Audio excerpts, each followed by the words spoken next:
Okay, recording is in progress. Okay, so welcome to the 12th Shiur of Bosor. So, you look over here, the whole Seder in Yonim, it's very interesting. You see Siman Tzadik Gimel, Siman Tzadik Dalid, Sif Aleph through Beis, Vav through Ches. Why is it like that? Because last week we learned Gimel and Dalid, because it had really more of a hemshech to Tzadik base with the whole discussion of Eina Ben Yemen. It's very interesting how Havinemi split it up.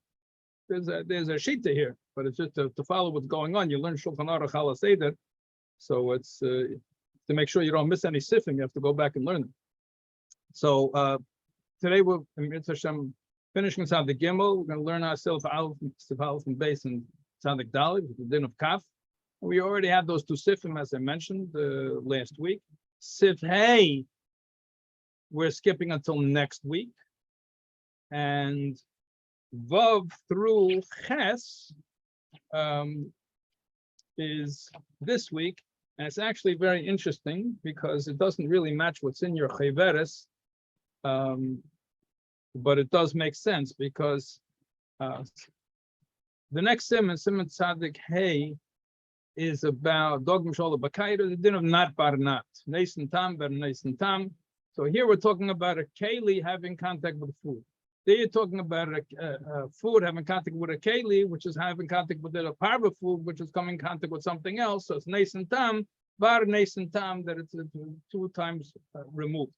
So the emes is in Tzadik Dalit here, we have two sifim that deal with that. Sif hey, excuse me, which is we're skipping until next week because it also very important discussion about not barnat, and the emes Sif Tes is also not barnat.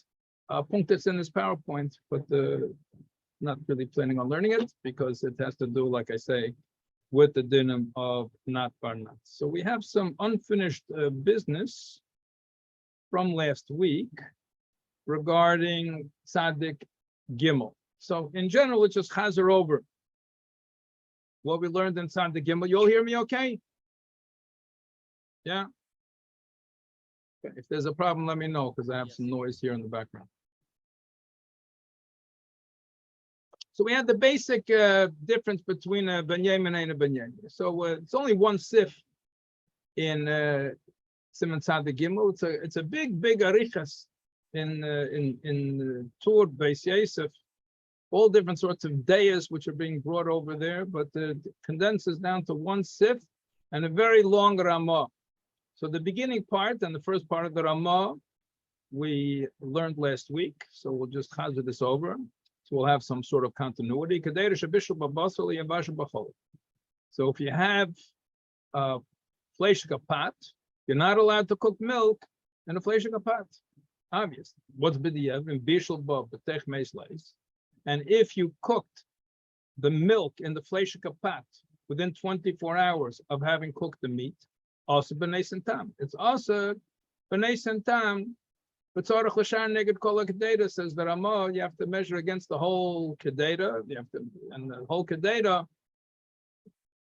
So, question: what do you have to add this over here? Because in general, the principle is there's no such thing as shishim in the contents of a keli in comparison with the keli. You're never going to have bittul b'shishim.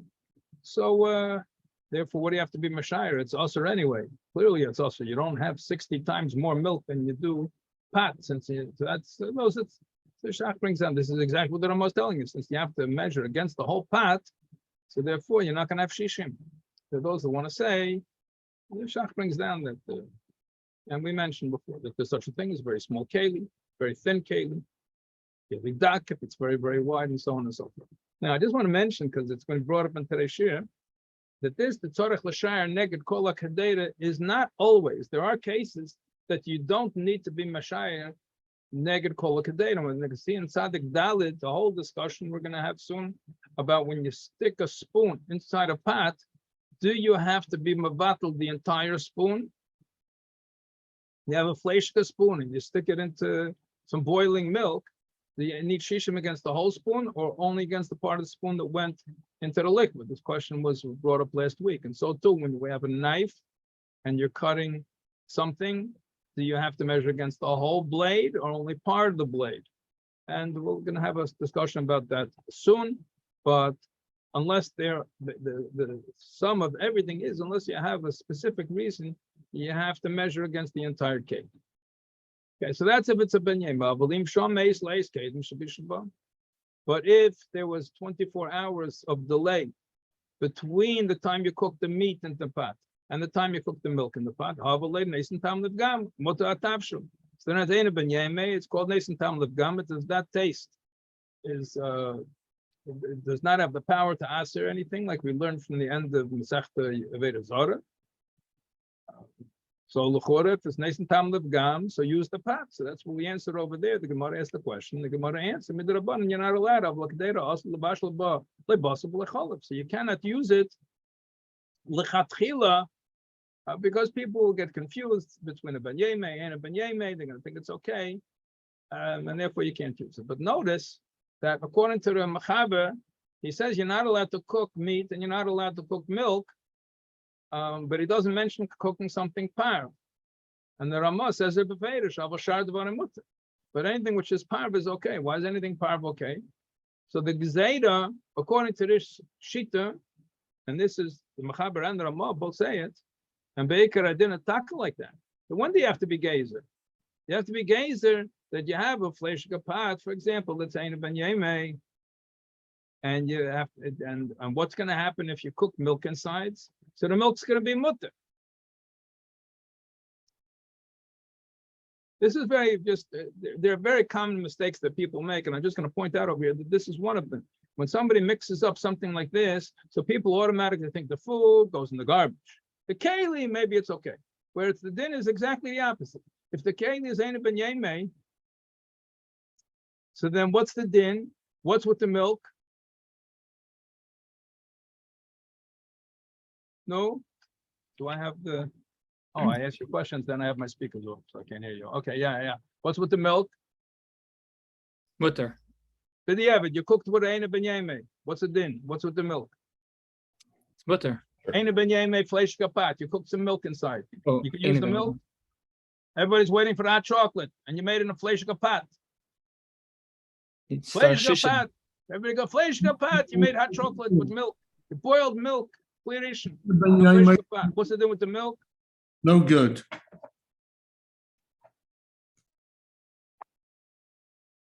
How come I don't hear anything? I think his Nobody's speaker's saying off. anything. And somebody just, oh man, my volume is way down. No, what's the din of the milk? The milk is no good. The milk is, it's ein ben yemei pat. The milk is fine. The milk is fine. What's with the pot? The pot you can't use. They were gazing on the pot. They were not gazing on the milk.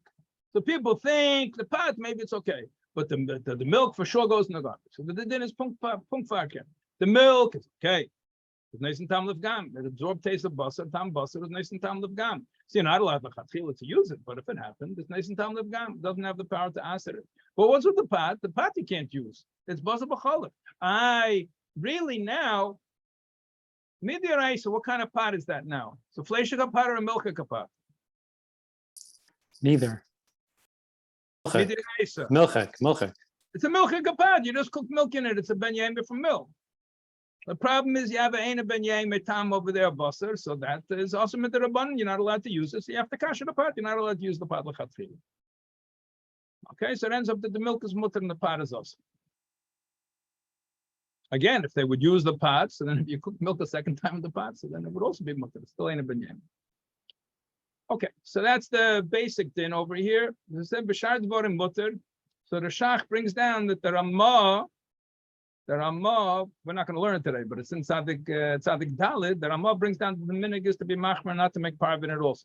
That's what I started this whole discussion for. So you have that pot. So it was ein ben yemei from meat. Then you cooked in milk. And now they were gazer on the pot, but they were gazer on the pot. Why? Because you might get mixed up with a ben yemei, right? So there's an ein ben yemei of meat. So you might end up if you put the opposite min in the pot. But if you're going to put in, if it's Ein Ben Yeme and you put in potatoes, so what's the problem? There's no problem. You cook potatoes in the pot, there's no problem. That's why it says Shard Baramut. But the Ramah brings down later on. The Shach points out here, says you look later on in Simon, the next Simon, that sif that we're gonna skip today. That you'll see that the Ramah says the minig is to be machman. We don't use parvin either. So therefore, halacha l'maisa, it's simple that we do not use it even for par. Okay, fine. Questions? If you cook parv, yes, go ahead. according to the Ramah, if you cook parv in the pot, would that parv food take on any of the milk property, or? Okay, so you tell me. It was let's say it's Ein Ben Yemir from Fleishik, so it's going to be Fleishik the potatoes.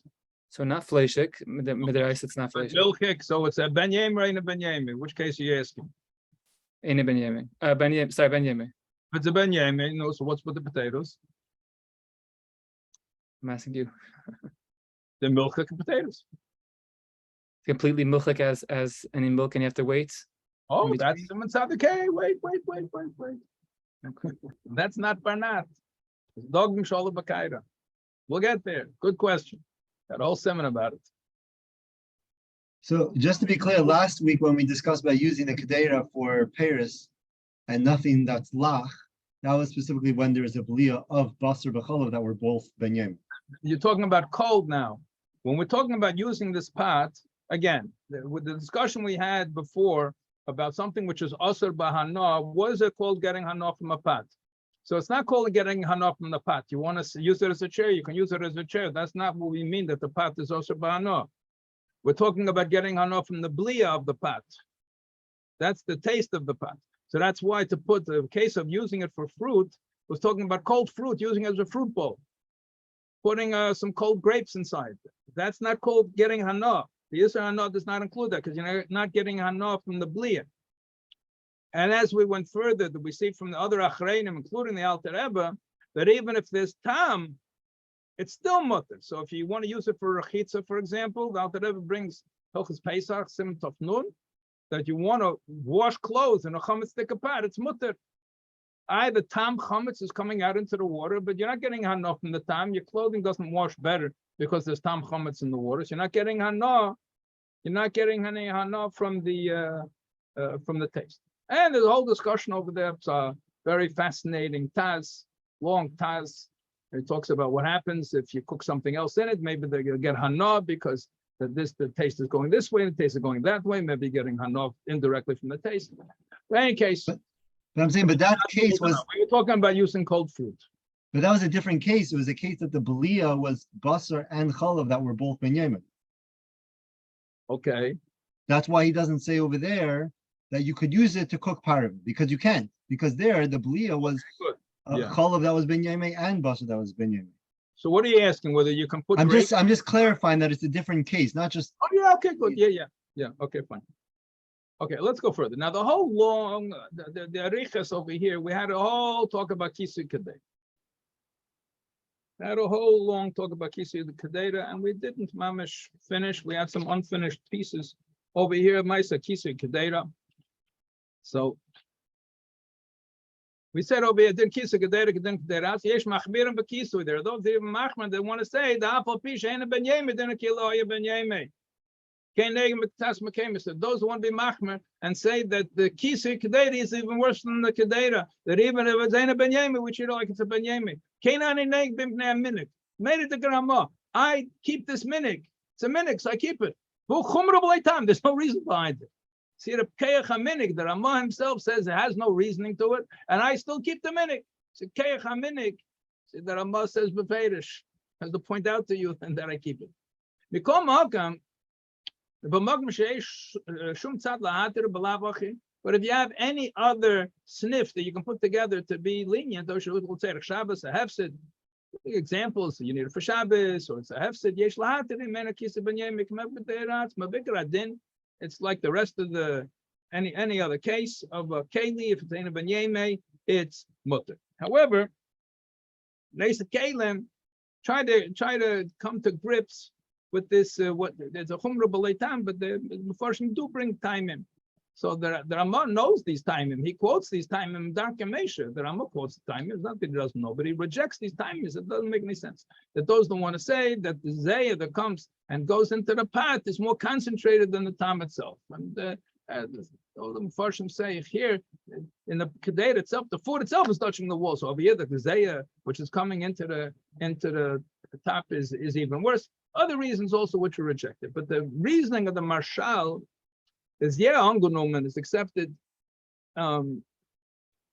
because he says it's talking about a different type of kisu kedera. It depends on the type, according to the Marshal, what kind of kisu you have.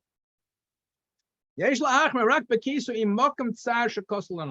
talking about mamoshes. That's the problem. The whole din, it goes without saying, but still should be said. The whole idea of Eina ben Yemei, that after 24 hours, it's a tam pogum, only goes on a tam belua bekeli. But if it's mamoshes, if it's the food itself, then I think I mentioned, we call it leftovers. It's 24 hours old, so it's spoiled. It's not spoiled. It's not fresh. But it does not make a nascent tam livgam. If you leave it long enough, it's going to if some mechilas adam, if some mechilas kelev, after the alma, it could disintegrate. Depends how long you leave it. But the idea of Eina ben Yemei is only about the taste which is absorbed in a keli. And therefore, if you have a kisa kedera with a mokam tsar and it's difficult to clean, before you can kasher any keli, you have to clean it. And that's the most difficult part really of a gol's keli, to make sure everything's cleaned and b'chlal, cleaning covers, have over here in the vat for Pesach, I think I mentioned over there, and it's very, very difficult to clean, to make sure there's no mamoshes, because Hagol's keli does not help you when there's mamoshes. So that's what Marshal says that the problem is over here. So the problem is that previously when you cook, there was some mamoshes that got stuck over there, it splashes around inside, and if it has a mokam tzad, it has some sort of indentation, so then the food's going to be left over there, which leads you to question.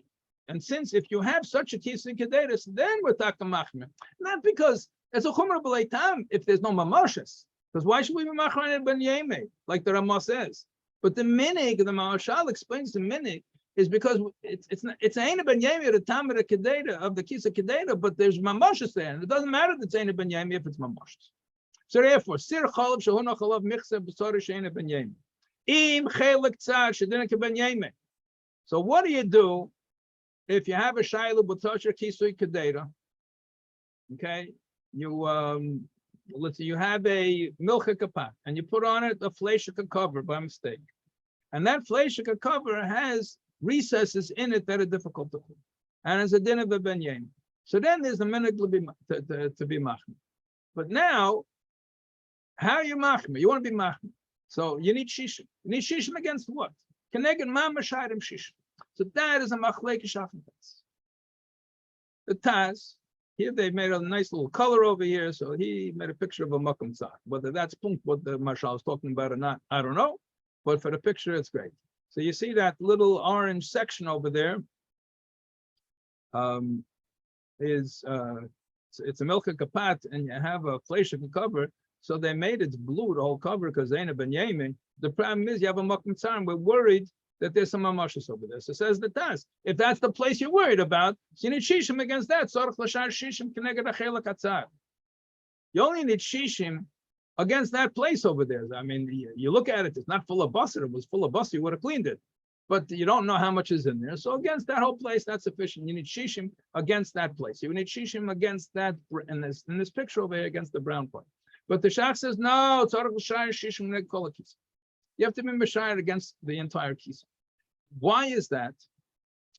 So the Shach compares it to the case of the tipas cholav that fell on the pot mibachutz. So if you remember, we had this whole concept. We have the Maram Rottenberg, who said that you shishim pam shishim.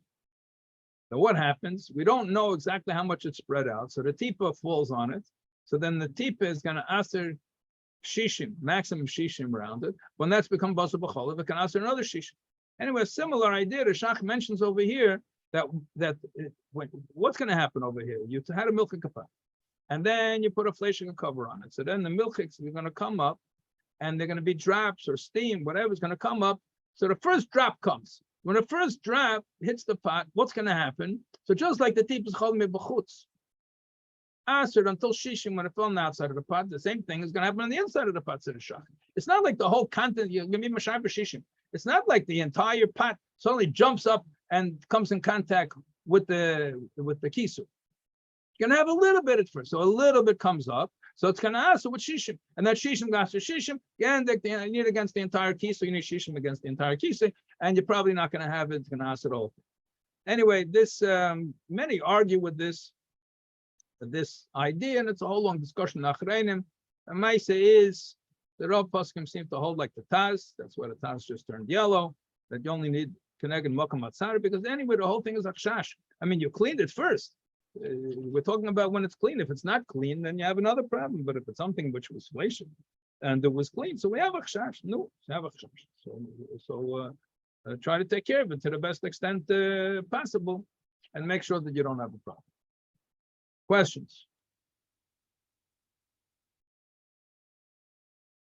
Clear? Did we do this last week? Or we stopped short of this? I think we didn't do this last week. Stop short. We didn't do it, did we? No. Okay, No, great. So you learned something new. Fine. Bye, take it fun. This case is not a ben yomei. That's what you're saying, right? It's not a benyam, yeah. It's not a benyam. It's not. You have to be chayshesh. So the Ramah says there's a minute to be chayshesh. He doesn't know why. B'shachan Taz says Marshal. It says in a regular kisur kedera. That's why that has no place for mamashas. He's not right. We're not really chayshesh. But the Marshal has a seichel degehezber for this, and it's talking about a certain type of kisur. And once there's a certain type of kisur, you understand how the minute became like this. If people are going to start being machalik, put down a kisur, they're going to schlep the kisur to the Rav to go and take a look at it. I remember when I first came here to learn, when I first came to get Shiur from Shiur. So we come to kasher a knife, so Hagal's kalim, to the place where the blade meets the handles, you have to make sure that there's no crevice. So I remember people always used to come with their knives to Rabbi and they'll come to Zal. People walk in with a knife to Zal. Today you'd call security. This guy walks with a knife into Zal. Anyway, if everyone would come with their knives and he would inspect to go and make sure that there was no. What you have to look at is people going to take the kisur to the Ramah to look at the kisur to the Masham. So maybe that's where the minute came from, to be machmer. I don't know. So are they not accepting the minhag that it automatically? Well, if must it's minig, if there is a minig, then there's the minig. But it doesn't seem that there's places left that the minig is like that. But if you're in a place where the minig is like that, then you have to keep the minig. Then Ramah kept the minig. The Emma says, you have many places. The Alter Rebbe, for example, will quote where we live, they're neg. And he's just quoting the Ramah. So you think Mimkein means Russia, but Mimkein means Poland, where the Ramah lived. And that's the minimum Mimkein is when the Alter Rebbe quotes it, he quotes it. But we don't have the Alter Rebbe. So it's a good question. We're machma like this with a chilim that's not the minig. But anyway, certainly if you have a sniff to be makel, it's a shaila to ask if it happens. Good question. Now, I'm trying to get this away. I can't see what's going on. Now, we brought a case where the pot was hot and the cover was hot. Let's say one is hot and one is cold. So we have a pot cooking over here. So now we're going to go through the various possibilities. So just to remind ourselves, we have a din called Tato Govar. Tato Govar, whichever is on bottom, we learn in Siman Tzadik Aleph. Whichever on bottom is overpowers the thing which is on top. Let's say the bottom is hot and the top is cold. So then we say that the bottom one heats up the top.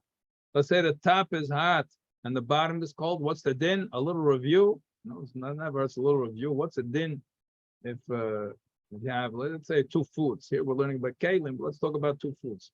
You have a hot piece of Bosor fell on a cold piece of cheese. What's the din? Take klipa. Yeah, at the miyaker, before the bottom will cool off the top. But while it's in the process, it's going to absorb because the clipper you have to cut off kedek. Fine.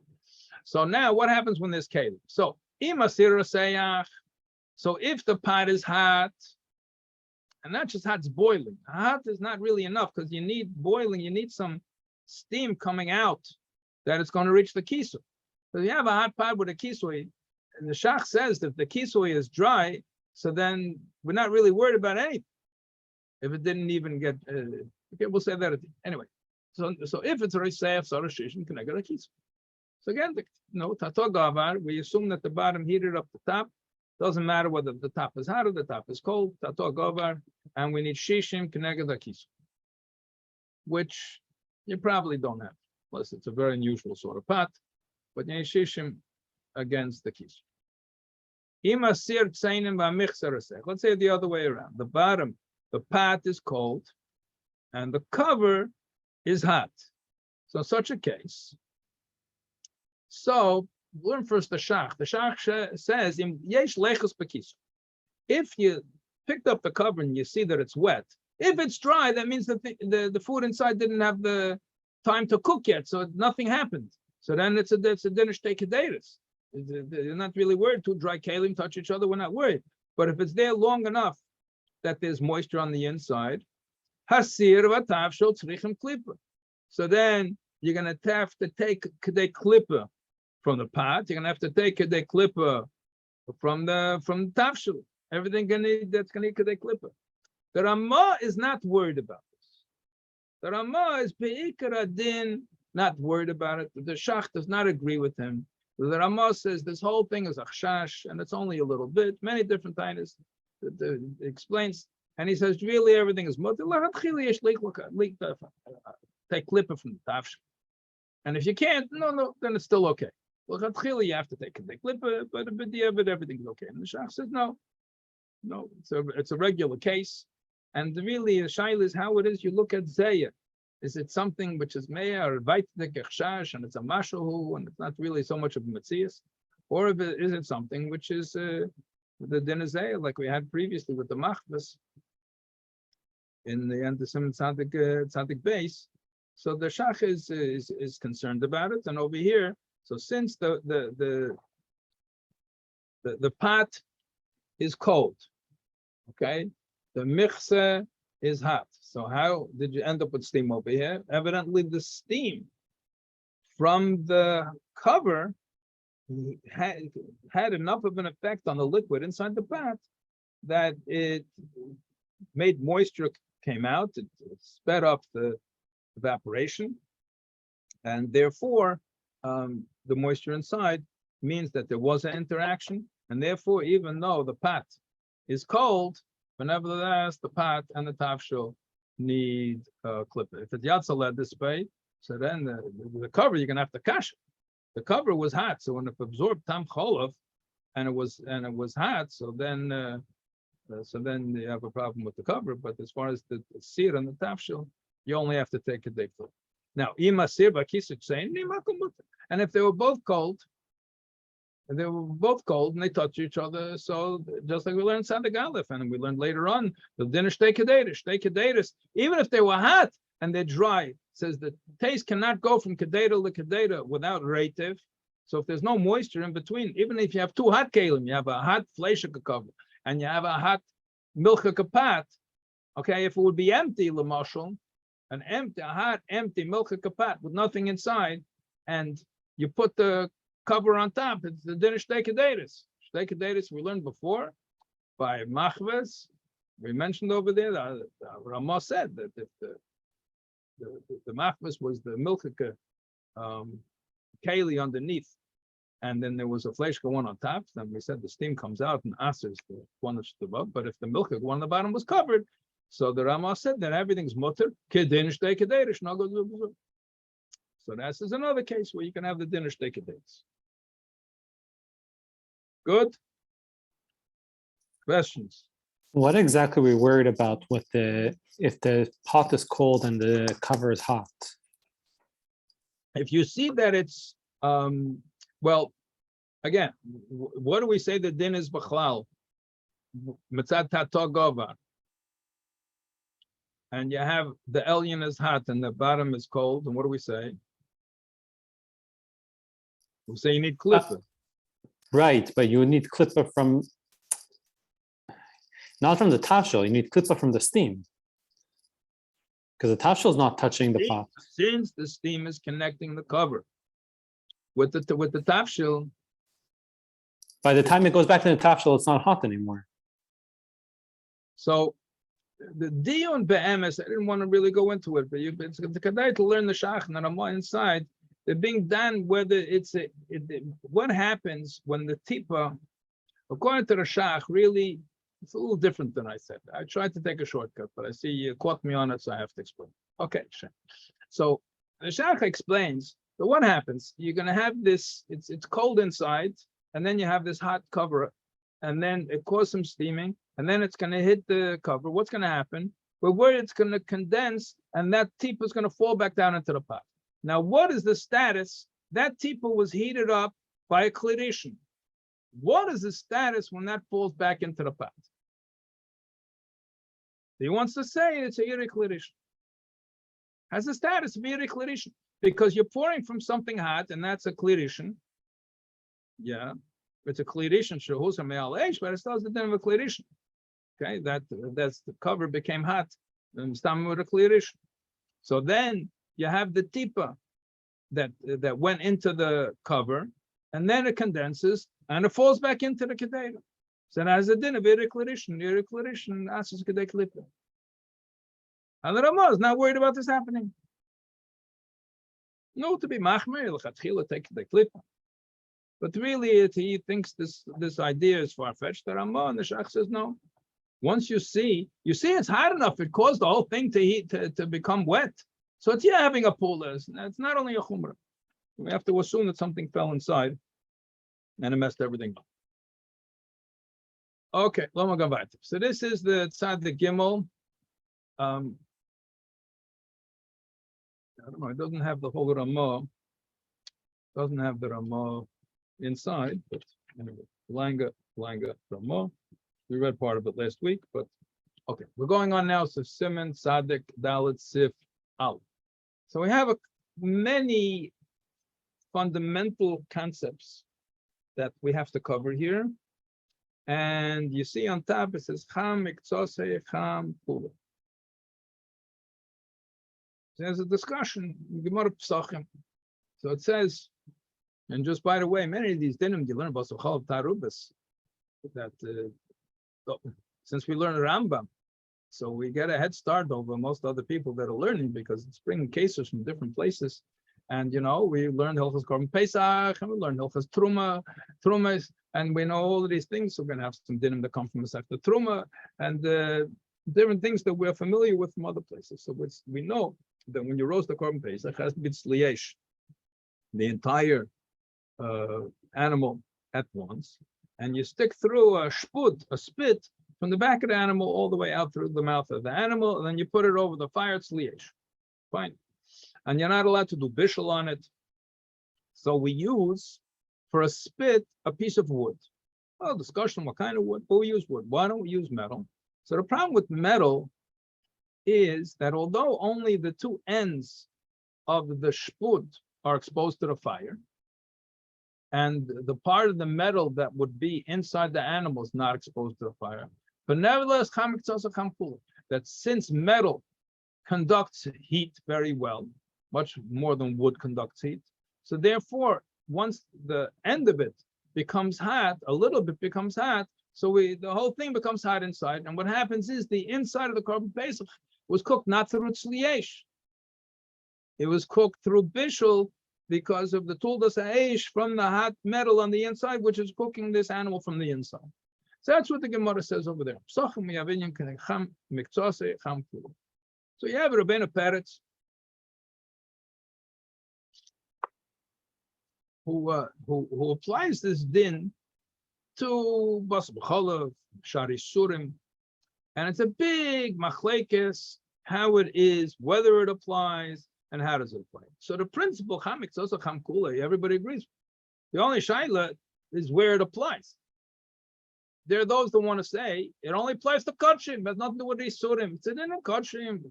Bosor B'cholav tarubas. What are you talking about? Chamik also cham kula. We're not worried about it. And there are others that say no, it applies to Shari Surim also. So the truth is, I should have probably made another slide over here, but I didn't. So I guess I'm going to have to do it with a visual demonstration. Okay, you can all see this here. Okay, so let's say we have this part of the pen. You can see this clear. There's another cover I could put to make it clear. Fine. So we have, sorry for the primitive props over here. We have the end of the pen, and then we have the body of the pen. Okay. So so let's say I took this part of the pen and I stuck it into a hot kettle.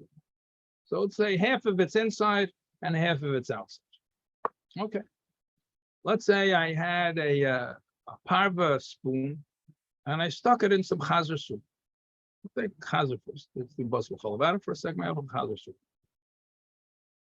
Or it speaks about Hilchos Pesach. The Alter Rebbe speaks about it. So some chametz you stuck it into, whatever the case is. So we know that the part that was in the liquid absorbed tam. Okay. What about the part of the spoon? It's a metal spoon. I know it doesn't look like a metal spoon. You have to use your imagination. So it's a metal spoon, and the bottom half went into the food, and it got hot. Now, we have a din of chametz also chamkula. So if we don't apply it to Shara Surim, forget about it. I have nothing to do with this case.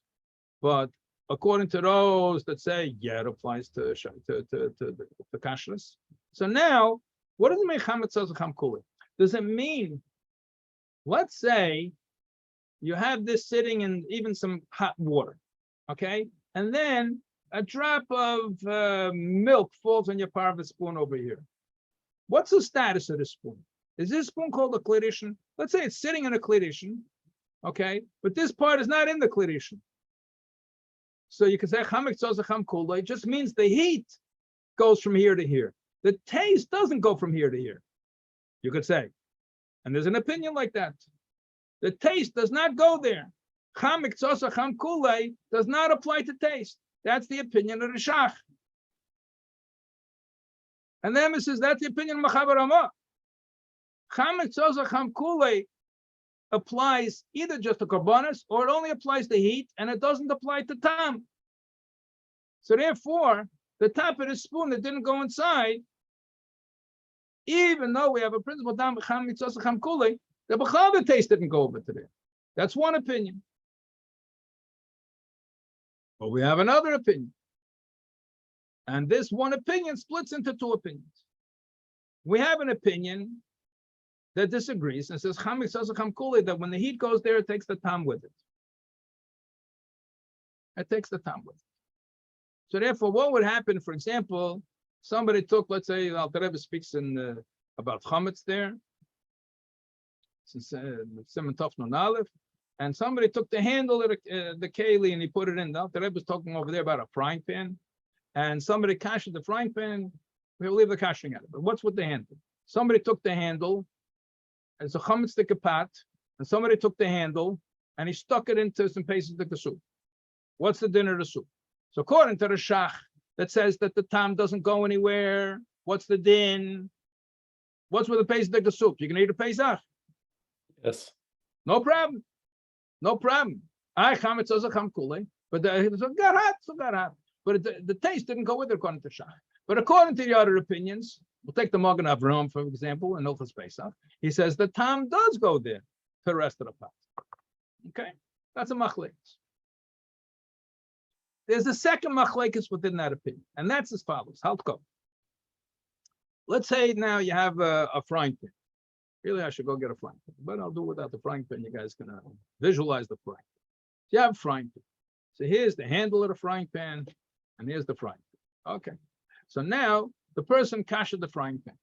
And he says, how am I going to put this frying pan in boiling water? I don't have a big enough pot to put this whole frying pan with the handle. I can kasher I'll boil up some water in the frying pan itself. And b'chlal, what do I have to worry about the handle for anyway? He holds like the Shach, or whatever the case. So he never thought of the whole problem. So now he kashes the pot. And he didn't kasher the handle. Do we have to worry about this handle? In other words, like this, we said, according to the Magen Avraham, for example, we say chametz ozacham kula, that there's a connection between the pot itself. So once the pot itself became hot with chametz, the tam went into the handle. So there is communication of tam transfer payments, as they say in Canada, of taste that's going from the pot into the handle. Okay, is there reverse transfer payments? Does the tam go back into the keli? In other words, when you kasha this thing and you did hagala on the pot, does the taste go out too? So in other words, once you kasha the pot, we don't have to worry about the handle either. Kabbalah kach bolte. The same way that you, it's good to the Parshat Shavua. Those one project will go to Sechus, you have a Gas Keli also and Chelik Yitches. So then the taste went in through the pot, through the frying pan, let's say, and the tam went into the handle. Okay, but if that's how it got into the handle, so then when you boil up water inside that frying pan, so then it can go out through there too. So the tam went in, and the tam comes out. Okay, there's another day that says, no, it'll go in, but it won't come out. But for our purposes, let's take the two opinions, two extremes. One, the tam doesn't go into the handle, which is the opinion of the Shach. And let's take the Magen Avraham that it goes in and it goes out. So now let's apply it to our case. What's going to be in our case? Somebody's going to put a spoon into a milcha kapat. Okay, so here we have milcha kapat, and here's a fleshika spoon in the milcha. Okay, so now we know that the tam is going to go from the spoon into the milk, and from the milk into the spoon.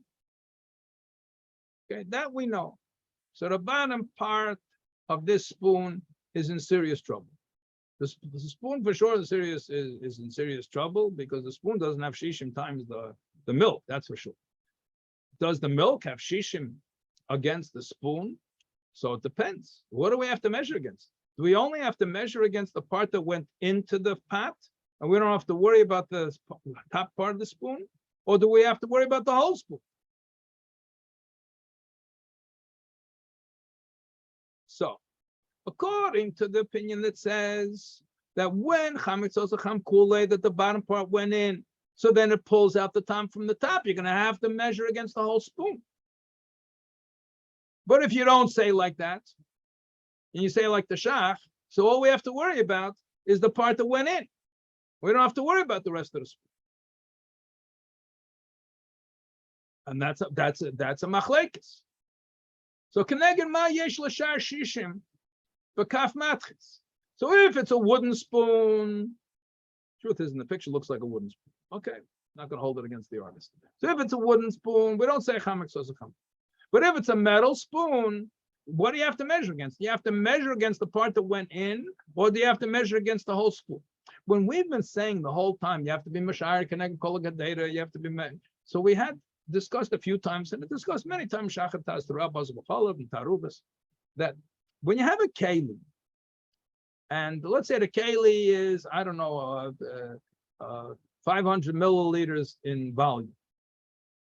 So it's not mamish a piece of meat, for example. If it was sort of tam bosor, that means the whole thing is meat.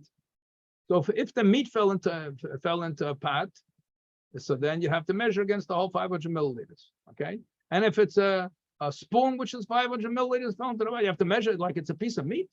So we say we don't know how much is absorbed, so we assume the absorption went through the whole keli. And then when it fell in, we don't know how much came out, so we assume we have to be machmer, since we don't know how much. We don't know when to say ad mosai, so therefore we have to measure against the whole, the entire keli again. That's talking about the whole keli went inside. Here we're talking about part of the keli went inside. Do we also have to worry about the part that did not go inside the keli? That's a shayla. So Rav Rishayim say no, only against the part that you're stuck inside. The Rav Rishayim, only the bottom you have to measure against. Okay, so you have to be mabatel that part. So you see the red lines over there, only the part that was inside the milk. You only have to measure against that. But Rabbeinu Peretz says, for the time also, but yesh l'shar neged kule. Okay, so Rabbeinu Peretz says, din. So therefore you have to be, you have to measure against the entire, we move the red line now. You have to measure, you have to have shishim against the entire spoon, not only the part of the spoon that went inside. think it's gonna come up on the screen soon.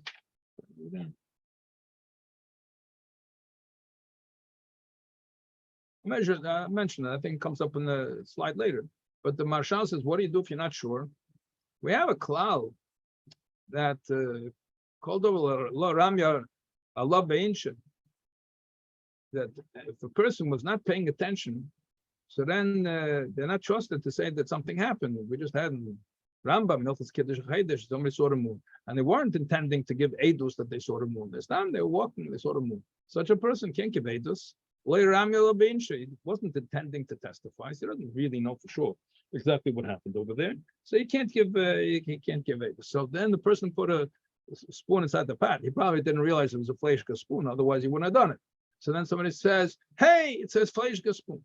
So he pulls it out. How much did he put in? He said, I only put it on up there. So if you can take a look at the spoon, you can see the top of the spoon is dry and then this part of the spoon is wet, so then you know how much went in. But let's say the whole spoon was wet or it's lost and you don't know, you found out later and nobody thought of looking at the b'shas ma'aseh. So there's a mashal, so he wants to say that b'pashtus, all you have to measure against the wide part of the spoon. Like you don't really need the skinny part of the spoon. You're using the spoon because you want the wide part of the spoon. Otherwise you use a stick. You can put a stick inside just as good. So therefore you be mashayah. Normally a person not some medayik, and they're going to put some of the thin part over there also. Anyway, the mashal is not worried about it. Let's first go through the din and what the Alter Rebbe says. Let's go through it all din. I'll take all the questions. So it's good you put in the chat. I didn't look at the questions yet, but let's first go through the din. So this is Sif Aleph in Siman Tzadik Daler Teichev Kaf Choleves B'Keter Shel Bosor Ayipcha. You put the wrong type of spoon in the other type of pot. Masharim b'chol mashen nitchav mimenu b'kedera. You have to measure against the entire amount, against what went into the kedera. Okay, in other words, the part that went inside the milk, you have to consider that whole thing was full of meat, so we have to measure shishim against that. And the Ramah is, but don't forget, imakaf ben yemen. That's only if the kaf is a ben yeme. If the kaf's not a ben yeme, we learned, it's a little funny because you learned in the sifim after that, because that's sif gimel dal that we learned last week. So it's the next sifim. But we already learned inside the gimel. We already know this then of ben yeme. So the only time it's going to make a problem over here is if it's a ben yeme. If ain't a ben yeme, we're not worried about the Daino shashim shebei b'klirish and tech meis leis, and the Ramah adds over here there has to be a ben yeme since Elias used it. If you use this to eat cold meat, then it's not a problem. You had to use it in a klirishan in the last 24 hours. Okay, what's going to be if it's a klirishan? Then you're only going to have shishim against the klif. Okay, and the klishani we'll talk about soon. But yesh misha emer, and there's a yesh misha emer shema kafshel matches. Is it a ben peretz misham bekule? You have to measure against the whole spoon mishum techamit so cham kule, and that's Rabbeinu Peretz. So the Ramah says, and the minig is like the first opinion, that we don't worry about the taste going into the top of the spoon. And that's like the Shenim say, and like the Shach Paskins. And the taste didn't go over there. And the emphasis, when you look in the Kololei Aposkim, from the Lashon of Mechaber, the Mechaber really said the same thing. Because the first day he said Stam, it didn't say yesh emrim, you measure against the part with an M, but yesh emrim against the whole spoon. He said the first one stam, and then a yesh misha emrim, which is even weaker than a yesh emrim. It's like a das yochid, yesh misha emrim. In other words, stam, the din is you only have to measure against the part that got stuck in. Yesh misha emrim, that if it's metal, you have to measure against the whole spoon. So the Ramah is not disagreeing with the Mechaber. The Mechaber also holds like that the din is. He brings down the yesh misha emer. Why does he bring down the yesh misha emer? The Alter Rebbe was going to be machmer. So yesh shishim rak neged achelak hanitchav the seer, and that's the Rishena like the Ramah Paskin. Oh, here we have the Lo yadu ad kama nitchav akaf yesh l'shai neged achelak ha'ogol shadar litoch. Yeah, so that's normally you put inside only that part of it. Again, so just lakula. Who says a person would die only to put that part inside? Usually people put the spoon in till they hit the bottom. In any case, that's if you don't know. Now, let's talk about the spoon. So which part of the spoon becomes up? The Shach says, like we said before, just means it got hot, doesn't mean that the taste went there. So what became usher over here? The only thing that became usher was the part that went inside. Maybe the tam cholov went in through the bottom of the spoon, into the top of the spoon. So the Shach says no. It doesn't mean that. So the bottom becomes usher. That's why it's all dark, flippers, mices, patient. Okay, so that becomes usher. But the Magen Avraham says no. He takes the time with the two. So it traveled up to the top as well, and this matches the Yesh Mishaemer that we just learned. Because why else would you have to be Meshayir against the whole spoon if the taste didn't go in the first place? So this fits with the Magen Avraham, and it fits with both aspects of the Magen Avraham, because the Chek Yankiv disagrees on the second part, whether it comes back down, was it a two-way street? But according to Magen Avraham, that the taste went into the handle, and the taste comes out of the handle, just like it went in through the bottom to the top. It'll come out from the top to the bottom. But mainly, even if you only stuck the bottom part of the spoon inside, you still have to have shishim against the entire keli. That's what the Magen Avraham was. So the Alter, you need against us. The Alter Rebbe Paskins over there, the lechatchila, we paskin like the Magen Avraham. Yesh lahakel, we can rely on the shach, rak b'makom hepsid, meruba b'maniyah simchas yom. So if there's no food around for simchas yom tiv, people not going to have a suda, unless you make us, then you can rely on the shach about chamik tzosach hamkuli, that taste one never went in the lechatchila, you only mashayir against the part that went inside. Okay, take some questions now. Is this the same concept as chaticha shechatze bereitev? Chaticha chatzi l'reitev, not exactly. Not exactly, because you're talking about tam and a kelim. When it's food with food, it's it's a wooden spoon though in the picture. Yeah, I think I mentioned that. He says it by sakin. Says what by sakin? Chamitzos chamkule. I don't understand the question. Alter Rebbe mentions it a few times. It's possible to ask. Let me just finish the chat first. How does this align with the maflek of naflatib b'mchutz l'gadera? Sholei keneged hareitev.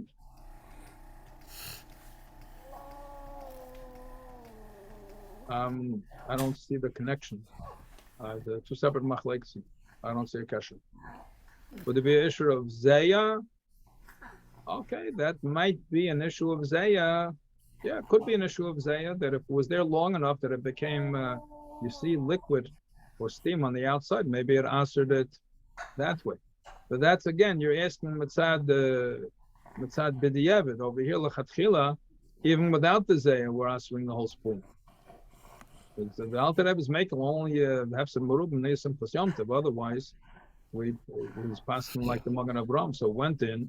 If you kasher, it'll come out also. But you're not kashering, it's being matrifit. So therefore, you're gonna have to be a machmi.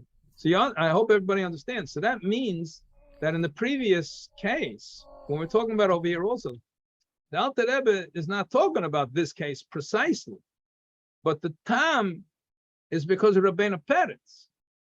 Okay, so therefore, since we learn out from that din in the Alter Rebbe over here also, you're going to have to lechatchila unless you have have some merub or something. You're going to have to be mashayir b'kulah. Okay, question. What do you want to ask? I'm assuming that if it's not a ben yomei, if it's washed with soap, then or satam pagum, it's the same halacha.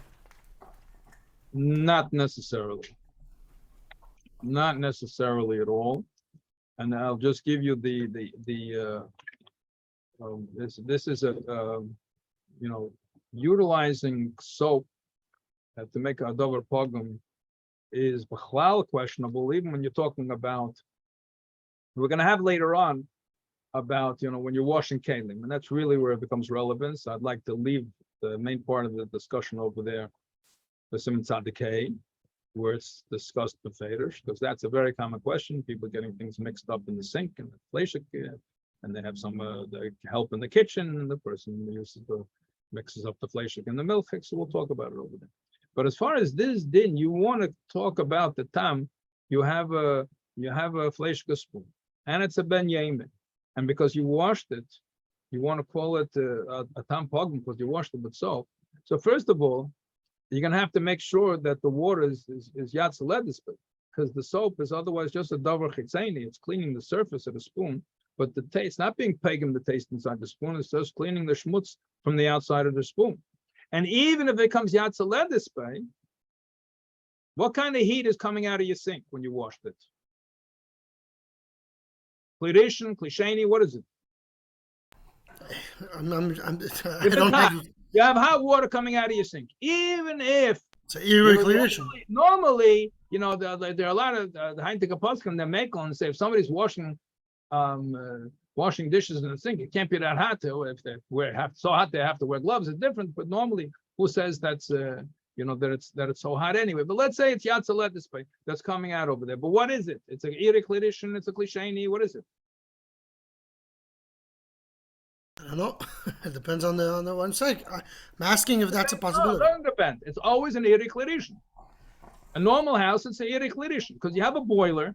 Where's hot water coming from? Either it's coming from a boiler. You can have a heat exchanger, but it's going to come out to the same thing. I was going to say it boils down to the same thing. So if you have a hot in the water, most extreme case, it's only a irrecreation. correct. Even in a case where you have one of these heat exchangers, where it's right next to the sink and it's heating up right there, but then it's coming out of the heat exchanger and then it's going through a pipe and pouring out the sink. It's irrecreation. So come here, irrecreation. Okay, but asses could they clip it? So therefore, the worst you could do, you have everything. You got a lot of soap, and it's not only that, but cloud when you're washing dishes. To answer things when you're washing dishes, you have to be have a lot of mazel, loshen saginor, because when the kiluch is coming on top of the keli, okay, so then you're gonna have to have, let's say this is milchik, and you have something flesha coming in contact, the hot water is gonna have to come in contact right there. Okay, you know what? We'll leave it for tzaddik, because it has to do, if you remember the din, that something overflowed from the kedera, and then it went across the floor of the tanur, and we talked about a klisheni, if it's cold, if it fell on the karka. So that's really what happens in a sink also. When things are going to get mixed up in the sink, so the chances of having a bimavliya with the iri klisheni from the hot, first of all, said it's yatzaletz. But even if it is yatzaletz, you're going to have such a mazel that right at the point of contact that the water hit, you have both milchiks and fleshik right over there, yatzaletz. And la'achrei kol zeh, it'll be also kadei klip. You want to call this whole spoon a pogum because you washed it with soap. It's cham k'tzos cham kula. It works both ways. Could they clip it? You don't really have such a case. Anyway, shvachamaisis. But we'll discuss them one side of the cake. Another question. How does line with the novativus? Meaning, if you say cham tzos cham kula, like we're going to have the entire pot and the rative should work to be mavatal, the drop that fell. Sholei Keneged, so it's a kula will come as a result of this chumrah. Okay, interesting time. So you want to say that since it's mispashit in the whole thing, so there also, again, the shaila over here is not whether this happens or even whether it happens fully. Okay, the shaila is, do we have to be cheshit it's happening? And it was in that way it is identical. Now I understand the comparison. Over there, it's identical thing over here. You see, I mentioned this once before. We have a concept of machlekes and mitzias. So the Rebbe says you look. The Rebbe always bring down for stechamet. There's no such thing in machlekes and mitzias. Many of the seichas alphas based b'chira talk about it. I should mention alphas based b'chira. 3 weeks. Okay, the Rebbe would second su to the stechamet. The stechamet doesn't really take that. Doesn't say like the Rebbe says. The Rebbe takes it much more literally than the Stechamet says. There's no such thing machlekes. So how's the machlekes over here where the time goes and not go?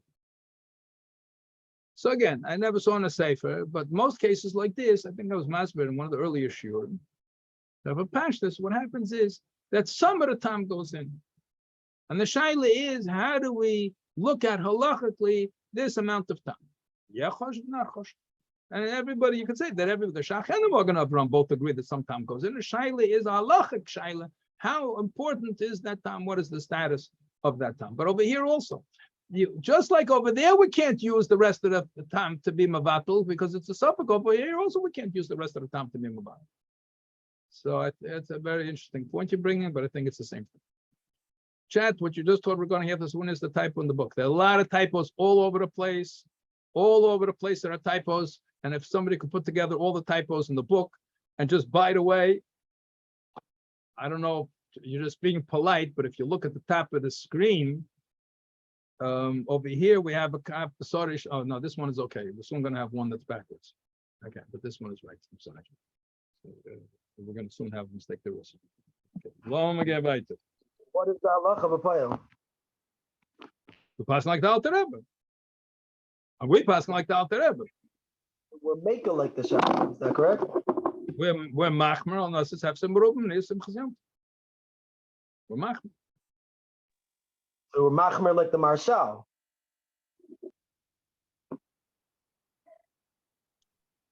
We're more than marshal. Marshal, the shach, Rabbi Sheinim, the shach, and the Shulchan Aruch, and the Ramah say Svanah Rishayna Iker. The Alter Rebbe passes was like L'chatchila, like the Yesh Mishayim. The Alter Rebbe says you have to be Mishayir against the entire kaf. That's what comes out from the Psak in Ilchos Pesach. Okay, so I'm trying to figure out how to read it. Yesh lahakal kadas hashachar, yesh lahachmer kadas hamarshal over there on the page. So it's yesh lahachmer. You reading the Chayveres? Yeah, page 97 in the middle by Sakin. 97, the Chayveres. You only, we didn't learn Sakin yet. Wait, you went to Sakin. We're not learning Sakin. Sakin is a different page. Wait. We're not learning Sakin. No, Sakin is other that way. The Ducha is the Skina. Don't mix the Sakin over here. Yeah, we also, it's related because it's the whole Sakin only a chelik of Sakin, but Ducha and Skina changes the whole story. I know, but the same issue of lahachmer kadas hashachar lahakal. Okay, let's wait till we get to the Sakin. Okay, let's, it's bad enough we're missing Bosor B'chalav. We don't want to mix the spoons with the knives. Knives are a different case. We'll discuss it then. Let's first finish. Does Chametz say Chamakule? Does it apply also to pieces of metal that are connected together, that are screwed together, like a handle of the frying pan that's screwed onto the main frying pan? But Pashtus not. Very good question. The boss can speak about it, but Pashtus is not the same thing. Once you have a hefsek, doesn't apply. Two pieces that were welded together? Welded together, Pashtus becomes like one unit. Although one of the places where the Alter Rebbe discusses this concept is when you melted glass to the outside of a keli. Okay, and it's a good question. You can go and look how the Alter Rebbe speaks about it over there, but then it's two different substances. One is metal and one is glass. So it's not the same thing. The Pashtus, the Alter Rebbe speaks about patching holes in the pots. So then the Pashtus, it all becomes one unit if you welded it together. Okay, let me get back to it. Okay, so we did this already. Now, Siv base. This is the mistake. It says Kaf Chalavish Shinitchva Pamayim Besir Bosori. And as you can see, this does not look like a Sir Bosori. It looks like a Sir Chalav. Okay, so you know what it says on the top over there. And over here, this is a more complicated din. So let's let me speak outside for a second. Let me speak outside. Let me just stop sharing. Let me talk. So excuse me 1 second. Take attendance. This is I finally figured out how to take attendance over here. Take this and take a picture. Screenshot. Save it.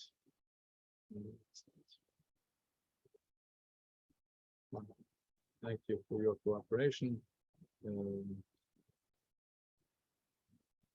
Otherwise, I can't keep track.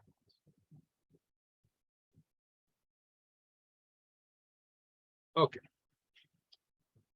So let's talk about truma. Truma? Truma. So you have a bit of truma of a bottle of mayo. Nothing to do with taste. And then a truma bottle. So let's say you have a 100 saw of chulin, regular food, and a saw of truma falls in. So it's bottled b'meya. So everything is good. Everything is bottled. Okay, you're gonna have to take a saw given to the kain, but in a moment, you don't want to take money from the kain. But then it's okay. Now what happens if a second saw falls in? Okay, so now you have to chazer over what it says over there by truma. Let me give you another case.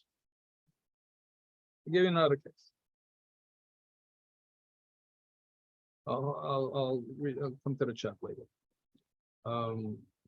We did speak once before about that, so it's the Shiur we'll get to.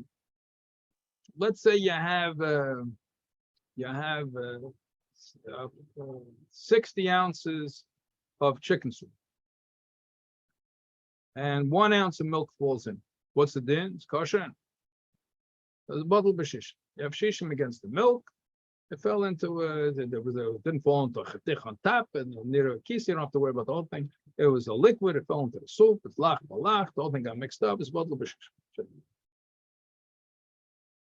Let's say a second drop of milk falls in. In other words, do we say that now how much kosher soup you have? You started off with 60 ounces of kosher soup, 60 ounces of chicken soup, 60 ounces of flesh. Now the milk came in, and it's bottled b'shishim. How much kosher soup you have? 61 ounces. You have 61 ounces of kosher chicken soup. Do you have 61 ounces of meat? Well, if it's bottled, it's bottled. Yeah, 61 ounces. Now, what happens when a second ounce of milk falls in? A second ounce of milk falls in, so then we have dinim of chezer v'niyah. We learn Ilchas Taruvos about chezer v'niyah. That wakes up, and the first ounce of milk that became bottled finds a friend, and now he's not bottled anymore. You know, you see it if you teach your kids in the classroom. You have one, you handle the one, then he gets a friend, and then it's layudim. Yeah. So it's chezer v'niyah. The first ounce wakes up the second ounce wakes up the first ounce. The chevra went up bottled b'shishim, and the soup is treif. Okay, and it says by truma, so the first one's bottle, and then it comes with 101 is mabatal the second. So we have such a din. The shaila is when yeah and when not. So this becomes relevant over here. What we're going to do is we're going to stick. The person stuck a spoon into the flesh, a spoon into the milk, took it out, and stuck it in a second time. And if you're wondering what kind of person would do such a thing, he didn't realize it was the wrong type of spoon. So he just wanted to take some hot chocolate out. So he took 1 cup, and then he put it in a second time, he took out a second cup. Very normal thing to happen. The shaila is, how many times do we need shishim? So the Shulchan Aruch differentiates whether the person knew about it or the person didn't know about it. Okay, so first we're going to say the din, and then we're going to explain the din. It's going to end up being a machlekes aposkim. So we'll have halten kappa bissel. The svaras shabadavar. So the law is pretty simple. The svaras behind the law are not as simple. Okay, so this is a base. Let's really read for this. What's the din? Imtocha vakaf vakadera shnei pamin. So in the picture, it's going to be a fleshka spoon. You stuck it into the milk kapat. Not just the milk kapat, you stuck it into the hot milk. And you didn't realize it in between the first time you stuck it in, second time you stuck it in. Tzarich beis pa'amim shishim. You need shishim twice. So let's talk about this lay neidah b'ntayim first. What would be neidah b'ntayim? So if it was neidah b'ntayim, so we're talking over here about a case, just to make it clear, that if we have, let's say, 60 ounces in the pot, the fluid ounces is volume, yeah? So the spoon is, let's say, 1 1 fluid ounce of volume. Okay, so you have 60 in the pot, you're stuck in the spoon. So even if Mashaya connected cooler, you have shishim. So if you're stuck in it once, it's both. But you took it out, you stuck it in a second time. So if you have to measure against 1 spoon, so then it's bottle b'shishim. If you're gonna have to measure it against 2 spoons, it's not gonna be bottle b'shishim. Okay, so what's the din? Let's say it was neder b'ntayim. You stuck it in the first time, and somebody tells you, hey, that was a fleshik spoon. What are you doing? What's with the milk? You have shishim. So they make a cheshbon and a head, and they say the shishim. So the milk is kosher. Milk is kosher. Fine. So what does the guy do? The guy says, Baruch Hashem, the milk is kosher. I think I'll have another cup. Sticks in the spoon a second. So, no, it's b'diavad, no, chatchila, mehebt on shrine. Okay. Now what's the din? So the din is that once the spoon was bottled already, it's nigmar shlichusay. That's it, finished. They can't ask for anything else. It did it once, so why should you have to count twice? You don't have to count twice. You were bottled the first time already, so it's already bottled. You're coming back for seconds. It's your problem, but you're not going to have to measure a second time. We already bottled the tam bosor in the spoon. That's if it's neder b'ntayim. But if it's lay neder b'ntayim, so then we're mitzdaref the first spoon to the second spoon. We're going to talk about the svaras in a minute, about what happens if lay neder b'ntayim, because now we'll read the Ramah, because Ramah doesn't agree. The Ramah says even if lay neder b'ntayim, it's good enough one time shisha. The kain negin. Machlekes Machaber Ramah. So both the Machaber and the Ramah agree that if it was neder b'ntayim, if you knew about it in between, so then it's bottle b'shish. One time shish. Need 60 times this, or according to the Machaber, the part of the spoon that went inside, but you need 60 times. But if it's leinei de b'ntayim, the Ramah says the same thing. The Ramah always says you only need 1 time shish. But the Machaber says the leinei de b'ntayim, you need 2 times shishim. You need 120 times the volume of the spoon or the part of the spoon that went in, whatever the case is. Okay, so it's machlekes, Machaber Ramah, the aleino hachiyuv, to understand what's going on. Okay, so let's get a move on over here. I like taking questions, but that means that we're behind, so it's okay. But we got to move a little bit over here. So he took the spoon, then he took it out, and he put it in a second time. Fine. So if we knew after the first time that it was stuck inside, we know it was stuck inside. In other words, there was a problem. But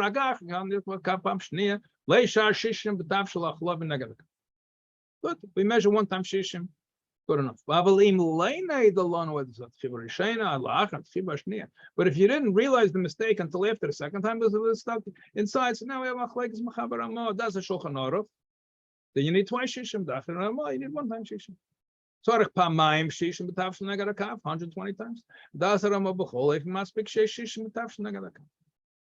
the machlekes. Now we have to understand what. So first we're going to explain why the Shulchan Aruch requires 2 times shishim, and then after that we're going to explain why the Ramah says 1 time shishim, and then we're going to make a hafsakah.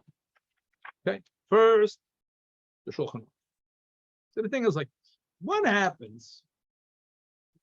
Let's forget for the moment the Dasa Magen Avram, the Alter Rebbe, the Machaber Ramah, the Shach. They all say we're only worried about the part that got stuck inside. So let's talk about the white part of the spoon that got stuck inside. So what exactly is happening over here? You have tam basar that's going from the spoon into the milk, and you have tam chalav that's going from the chalav into the spoon. So there's an exchange program going on over here. Both of them happen. So the shaila is, what's exactly happening with it? Does all the tam go out up from the spoon into the pot? Only part. How much? Admasa, invite to the shaila admasa. So the way the Shulchan Aruch, this is the way the Achreinim explain it. So he broke it down over here. You can go and look on the Shach, and this is really what he's saying, but he breaks it down over here, and did it nicely over here on this slide over there. to give it numbers to make it more concrete.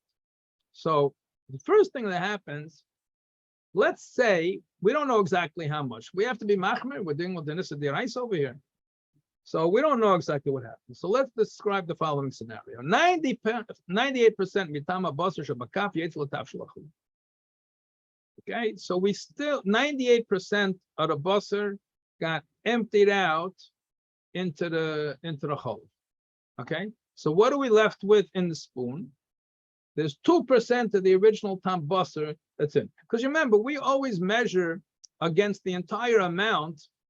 In this case, it's the entire amount that went in, or if it's the whole spoon fell in, it would be the whole amount of the spoon. But we don't know exactly how much of the entire amount came out. Part of it came out. We don't know exactly what came out. So we have to be machmir to say that 100% came out. But we don't know that 100% came out. We probably figured that probably the 100% didn't come out. Okay, so what's going to happen if it's 98% came out? So that means there's 2% of the original basar, which is in this spoon. So then what happens then? The problem is now that it used to be 100% basar, and now it's 2% basar, 98% cholov. Because the tam basar went into the cholov, the tam cholov came into the basar. So now we got a mixture in the spoon. We got tam cholov that came into the spoon. 2% is basar, 98% is cholov. What's the din? 2% is 1/50th. 1/50th is more than 1/60th or less than 1/60. We have bittul b'shishim or no? 1/50th. Got bittul b'shishim? No. No bittul b'shishim. 60 is more than 50, yeah, but 1/50th is more than 1/60, right? It's a little fraction. 4 is more than 2, but half a pizza is more than a quarter of a pizza. Shame. So we don't have, it's 2% is more than shishim. Shishim is like 1.6, whatever it is. Okay. So now we have a treifa spoon. We have a treifa spoon. Because it absorbed 2%. So therefore, tam b'chalav nichnas l'kaf b'mokim tam habasar. So the tam chalav went inside, and now we got basar b'chalav. Okay, so now we have a spoon that's awesome. He pulls it out of the pot. Now what happens? So now what happens, it's not just a problem, there's a tam basar, there's a tam chalav. Now, since it's not, when it's still in the pot, everything's still circulating, and things are going in and things are going out. You pulled it out of the pot now, so now, so now it's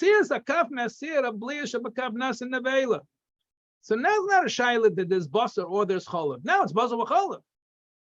So now it's chtichanas and nevela. Everybody agrees that with basar b'chalav that chtichanas and nevela. So machlekes lagabe shari surim. But lagabe basar b'chalav, everybody agrees nas and nevela. Kitama basar shnei sarai sarai chalav leipach. You have 2% basar, which is left. So you got 2% basar, 98% chalav. Now you got basar b'chalav. So what's going to happen now when you stick it back in? Now we have a spoon that's aser. Now it's not a fleishika spoon. Now it's a treifa spoon. It's a basar b'chalav spoon. So b'tchi b'shnei alakaf yetz tam shalis tam basar b'chalav el tam shal. So we have a different case over here, according to the way the Machaber looks at it. We need shishim the first time because we have to be mavatal tam basar. But we're worried that it didn't completely come out. So even though you might have had shishim, but since we cannot be assured that the entire amount came out, maybe some was left inside, so we have to worry. Maybe there was some tam basar remaining in the spoon. The tam chalav went to replace the tam basar which went out into the pot. Then when you pull it out, so then it's going to become basar b'chalav. Then you stick it inside. It's like you stuck a piece of nevela inside. So you need shishim the first time to be mavatal the basar, and you need shishim the second time to be mavatal the basar b'chalav. Can't you use the same shishim? Can't you reuse the same shishim? It's a different isser. It's not like when the father veneer. A different isser. Oh yeah. It's not like chayzer veneer. No, it's a different isser. It's a different spoon. And the lashon haposkim is like 2 different spoons. Well, you put 2 different spoons in the pot. If you have 1 spoon in the pot, you put a second spoon in the pot. You can say one time shishim because they're both spoons. But who cares what happens first time in terms of pot? In pot we have hater and we stick we stick the spoon of isor. It should be only 60 in this pot. I don't understand. when we stick the spoon the first time, and it was bottled because it was shish, we had shishim against the Bosor. But the spoon now became nivela. But the pot itself, it's hater, and there is nothing. If The pot's kosher. You have bittul b'shish, and the pot's okay. Yes, but now we stick the spoon the second time, and we have a hater, which is not. It doesn't have the first portion of Bosor B'cholov there, which can be mistaref to the spoon. It's just hater, and a new isur of Bosor B'cholov, which was stuck in. Why are we doing it twice, shishim? Right now, the pot. Let's talk now about the cholov. Okay, we need twice shishim because we have. Let's leave the pot first for a moment. Let's talk about the cholov. You have tam Bosor in the cholov. You have a problem. Yes, you need shishim. Okay. Now you have the second time around. You want to say it's two different timing. One's tam Bosor, one's tam cholov. So there is such a taina because when you have two different isurim, the shaila is whether they're mitzdaref together. But there's even a better time that the Ramah that they use for the Ramah to explain over here. The Ramah says it's not shishim pamachas. Why? Because to do what we just did in the previous slide, you have to put together a lot of chumras. There's a bunch of machlekes over here. We'll talk about the main two over here on top. I'm going to skip this third one because it's anyway. Who says you have nas and avela with a keli? That's a big machlekes. The machlekes, the Rashba and the Ramban. It's a machlekes rishenim. Okay, so lechatchila machmer. But in this case, you have to go and you're going to take it to a pamayim shishim. And so too, think for a second. So I mentioned parenthetically, I don't know if I ever finished the discussion of matzekes. You have a long taz over there that I just mentioned briefly. I didn't go into the whole din of a ladle. When you put a ladle in the pot, it's considered to be a klirish and klisheni. Yeah, we only discussed it briefly, correct? We discussed it at all? For like a minute. Okay, yeah. But we'll have time at the end because it's not really directly related to what we said over here. Very, very important, especially, every Shabbos, although Bishul and Isser is not the same thing. Sometimes you could have a Blia of an Isser and it wouldn't be called Bishul. And over here, when we're answering over this over here, the Shilas with your Aver Bishul also, and all of these things. In any case, when you stick a ladle, you stick a spoon inside a pot. Okay, so when it's inside the pot and it's in there with the boiling liquid, so then it's a klirishin. What happens when you pull it outside the pot? When you pull it outside the pot, so there's a big machlekes whether it still has the din of a klirishin or not.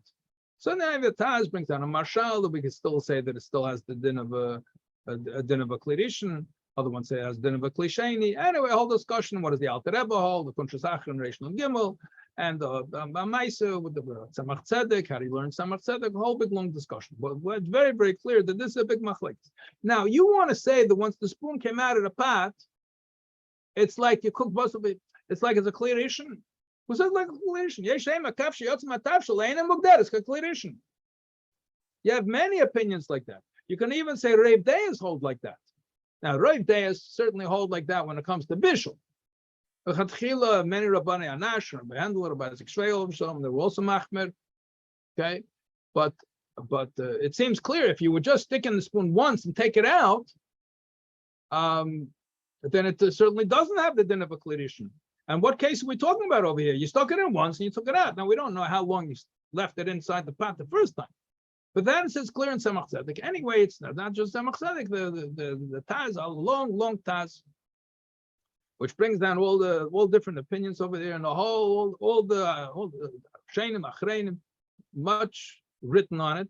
But it's very, very far fetched to go and say that this thing is going to become Aser because of a klirishin. Klisheni b'chal we're matter in many cases. What's the din of a klisheni? We'll talk about soon. Okay, it's really in the Simon Kufay, but it's going to be negay here also by the end of the sim. But with many calls when it comes to klisheni, and many will say, especially in this case, you stuck it in and you took it right out the first time. So when you keep putting the spoon back in again and again and again and again, so the walls of the spoon become more hot. But you just stuck it in once. Here we're talking about once and then twice. So when is it going to become us? It has a din of a clinician. Who says it has over here din clinician? And then it's only a bli of a kalim. You have another machlekes rishonim. So the Ramah says you don't have to be so machmer to count twice. Shishim. There's another opinion over here. It's many argue on it anyway, but we'll skip that for now. But that is the basic machlekes between the Mechaber and the Ramah. So here, the Ramah will say that you only need one-time shishim, and that is sufficient. Came out. So in order to answer it, anyway, that's the question. Can you answer it? Who should answer it? Who says this is a clinician? And who says you have the din of Tichanas and Avela by a Belia in Cable? Okay. So chat, we'll take the questions from the chat. Okay, I think right now there's one spoon to be mavatl, so why need 120? It might be two separate spoons when dipped in separately. You only need 60 each time, but not like two spoons being dipped in. Yeah, good, but the time went in the first. The time is still there, and now it's the second time. Oh, this is being sent to me privately. Also, people can't read the questions. Okay, I thought it was up to everybody. Yeah. If there was shishim the first time around, why isn't there shishim the second time around? Because you put together the first shishim with the second shishim. Put together the two isurim. So the Isser is mitzaref to the Bosor Cholav is mitzaref to the Bosor that's from the Kaf to. Yeah, that's one. It's another shaila.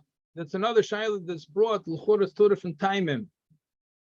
So that's a whole discussion over there in Hilchos Tarubis. That if you have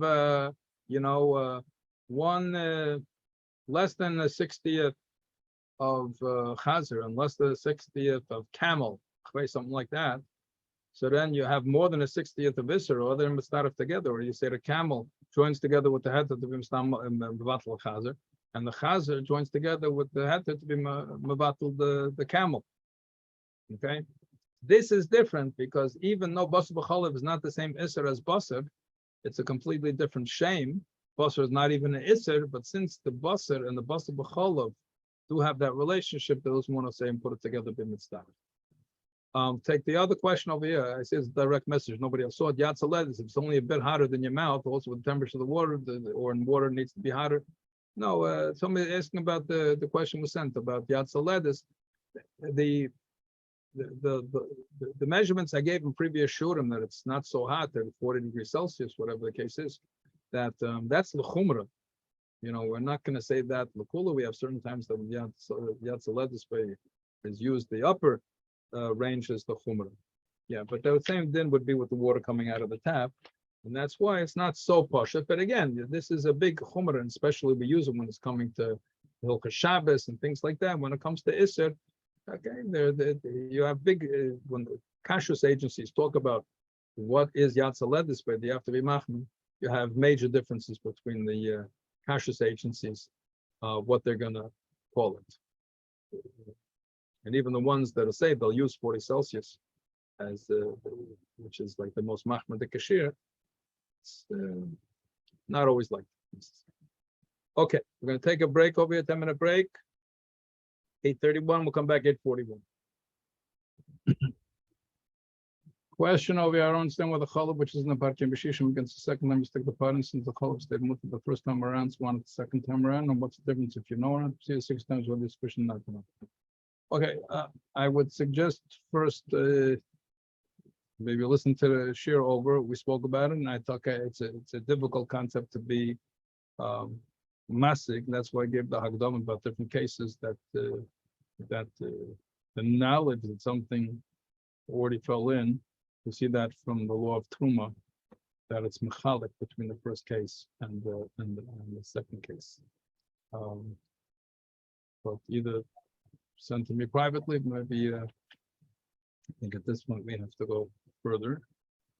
Could we assume that the Keli, according to Shulchan Aruch, is Chatichanas and Avela, the Belua? Ramah says Nisht. Yeah, that itself is a machlekes. Okay. Okay, so now we're going on to Siv Vav. As I mentioned before, Gimel Dalet we did last week, and Siv Hey which is, we have dinim that relate to not for not throughout this simon, but it's primarily in simon sadekei. So sifhei of this simon, we'll discuss in Mitzvah Shem next week. And Sif Tes as well also deals more with not for not. Okay, and now we have, up till now in the simon, or at least up till now in today's share, we're talking about tam, which was belua in a keli, specifically in a kaf. And now we're going to talk about tam, which was belua in a food. What is the status of the food? So, just want to review a concept that we mentioned previously when we were speaking about tichnas and nevela. We discussed the concept of efshel asachte. Efshel asachte mutter, efshel asachte aser. Let's say something absorbed an iser, and somehow you were able to squeeze it out entirely. So what happens then? Does it go back to being mutter or not? So if we say tichnas and nevela, we can say efshel asachte aser. It was already nas and nevela. So let's say a bosor b'chalav, and you have a piece of meat and it absorbed milk and it was cooked together. So it's nas and nevela, according to all opinions. So let's say somehow you got the milk out. How'd you get the milk out? You took the meat and you put it into a huge pot of meat, and you boiling, actively boiling, and all the milk came out. Whatever the case is. But that piece of bosor still remains also efshel asachte, even though it's possible to get it out. You could squeeze it out, but it's a chetich nas and nevela. That piece of bosor is also, it's not bosor b'chalav, and it's also for shari surim. So it depends if you have chetich nas and nevela or not. Let's say according to the opinion, there's no chetich nas and nevela b'shari surim. So shari surim, what would say about efshel asachte? Maybe you can get it out, so maybe the piece is still okay. In our case, let's say you have a potato and it absorbed tam bosor. Okay, can we ever make that potato parv? So when you have a keli, a bli and a keli, we have a galus kelim. I take a parsha.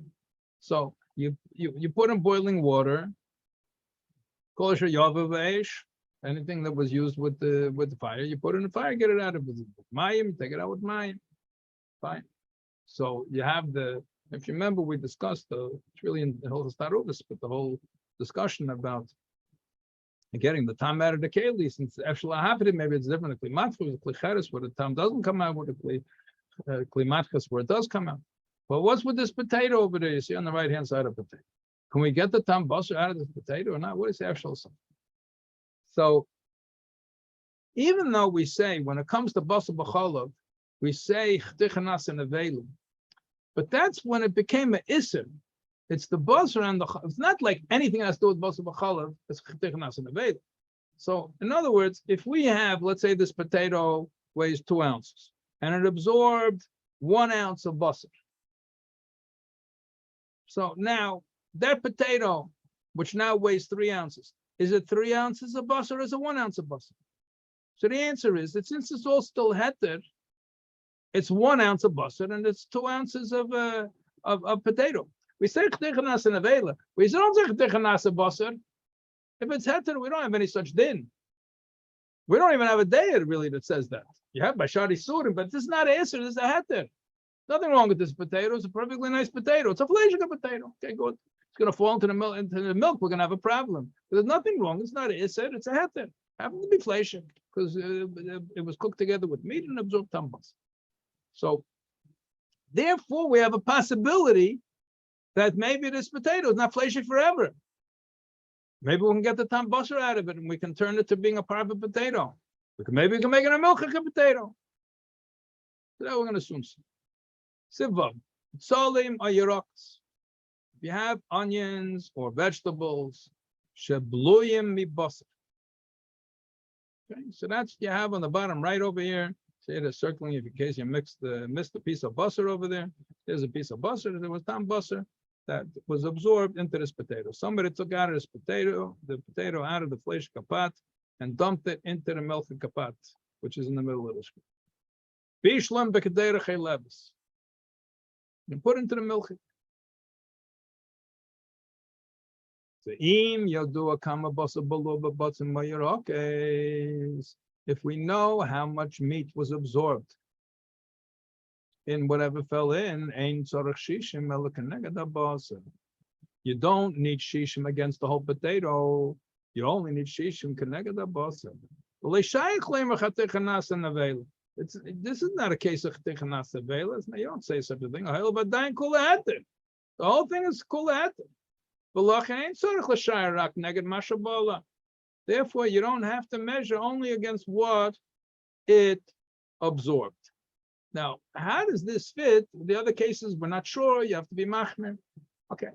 So even in the other cases, all of these cases, then you have to be mashayel mashal keneged kol gadol.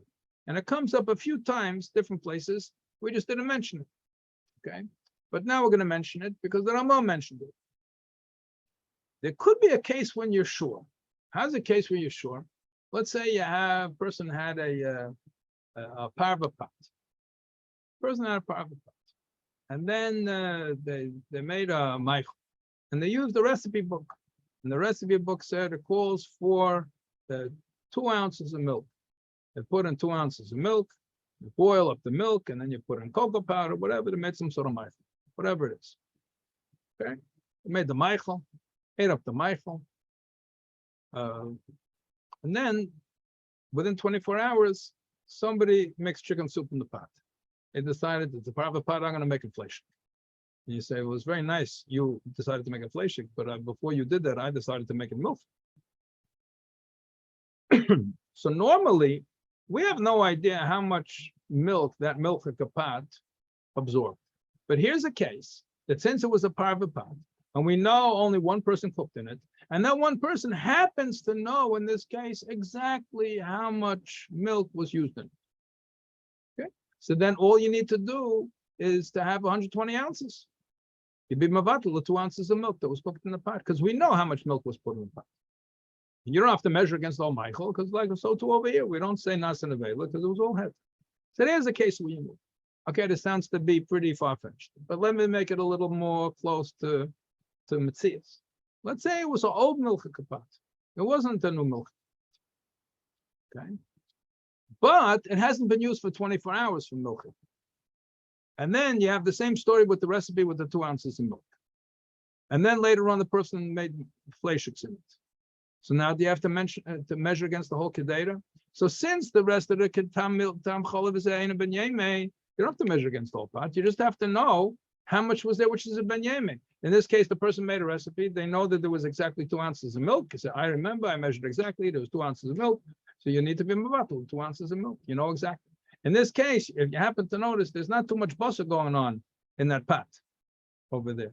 So, you know, let's say the person knew they had only a little piece of bosor was this much, and if they knew how much, then you don't need to be mavatul. Not even the whole potato, you don't even need to be mavatul. You have to only need to be mavatul if you know how much meat is there. So that's what the Ramah says. So let's say you have a milk pot. Here he's going on the din. Just giving another example why we don't say chtichanas and levela if it's heter. So let's say you have a milk pot, and now you cooked water. Okay,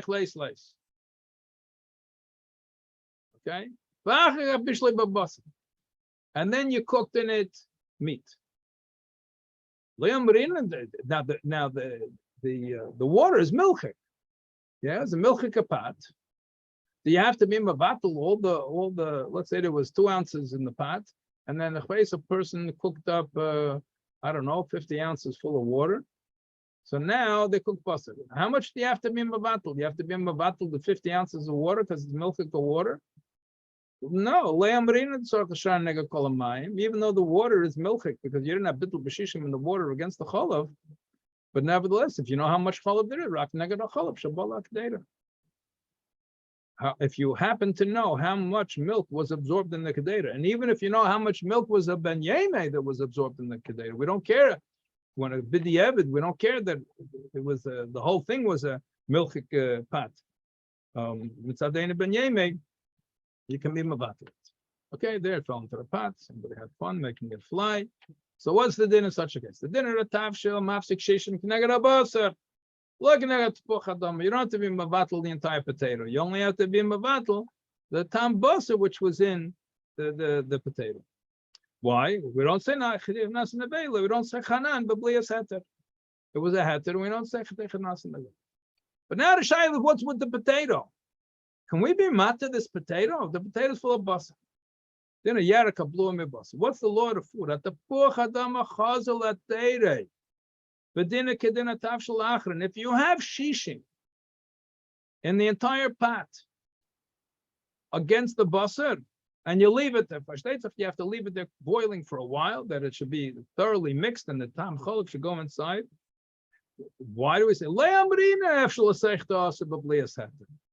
since it's a blias heter? When do we say afshul asachta yasser? Even if you can get out the tam, it's still asher. If it was a chetichanas avela, but over here there's no chanan, it was heter. Since there was no chanan, it was heter. It goes ad kedei kach, you could be mater. Nemesis out the Rebbe rings Nilchos Pesach, and this is many of these dinners we said before. You have Nilchos Pesach, Nilchos Tarubis, you have things Nilchos Yom Tov. So you have other places all out there of Shulchan Aruch. But there he says the din that if a person cut up olives with a chometz stick and knife, and then cooked up the olives before Pesach. So since it was before Pesach, it was man heter. So since it was balei heter, it's complicated because chometz is not the same heter as Bosor. That we'll leave. I was hoping to get to it by end of today's Shiur, but we're not going to get to it also. Well, I have saved the big chiddush of the Alter Rebbe, Lagabe Bosor B'Chol being a heter. But in any case, the Alter Rebbe says over there that those, once they've been cooked and pasted the food, and it was a bittul b'shishim before Pesach, so then you can eat them on Pesach too. It's the same thing, afshul asachta mutter, as long as it was not nas in the bill. Okay, so that's basically the din of sifah. Now, in this din of the cooking the water inside, so this is again because it's heter. If it would be l'mashal a treifa pot, let's say it was a pot that somebody cooked chazer in, so then, according to the Ramah, that we say chetich nas in avela b'shari surim, so then the water itself also becomes usher. Now, is it because of not parnat, and we don't say not parnat by surim, or is it? It's a whole long discussion. Shachta, I don't want to really go into it, but it's all because it's heter. So now, when do you measure from? So here's going to give an example. 7 o'clock in the morning, a person cooked the milk in the pot. So now we have, here they poured the milk in, very nice. They cooked the milk. You see the steam coming out of it, made it. So cholav nibla b'sim. So now the milk was absorbed into the pot, and now it's a ben yemi. 9 o'clock, you cleaned it out, and somebody boiled water. Okay, so tamachol nibla l'mayim amispashlim. So now this water is now milchik water. It was milchik water. Okay. So then, at 1 o'clock in the afternoon, somebody cooked Bosor. Okay, so now the shaila is, here there's a whole big pot of water, and here you got this little tiny bit of milk on the bottom. How much do you need to be mavatal? How much tam cholav is in this pot? Let's say over here on the bottom on the right-hand side, that's 2 ounces of milk. Okay, so now there's 2 ounces of milk went into 50 ounces of water. Now we have 50 ounces of milchiks. So if we would say, if it was nevela, we would say chenas and nevela, and all the water become nevela, then we would have 50 ounces of treif, 50 ounces of nevela. Okay, but over here, cholav is heter. So even though we have 50 ounces of water, we have 2 ounces of milk, which was nispashet in 50 ounces of water. Safe. What's in the kedera? 2 ounces of milk, end it. So even if you cook Bosor later on, you say maspik shishim neged cholav, lo neged mayim. So since it's heter, all you need is to be mavatal l'cholav. Just another illustration of the same thing. The emes is there's a rashba. I'm going to throw it in over here, but there's a rashba. It's brought down over here by a nice akadim. It's really brought down earlier. That the rashba wants to say, Adarab, by boiling the water, you weaken the tam cholav. You don't even need against the two. Okay, but that's already it's a different story. We don't pass like this rashba, but this svara of haklosha that you weaken the taste is something which is going to be important later. Okay, so that's Sif Vav, and now Sif Zayin, very important Sif.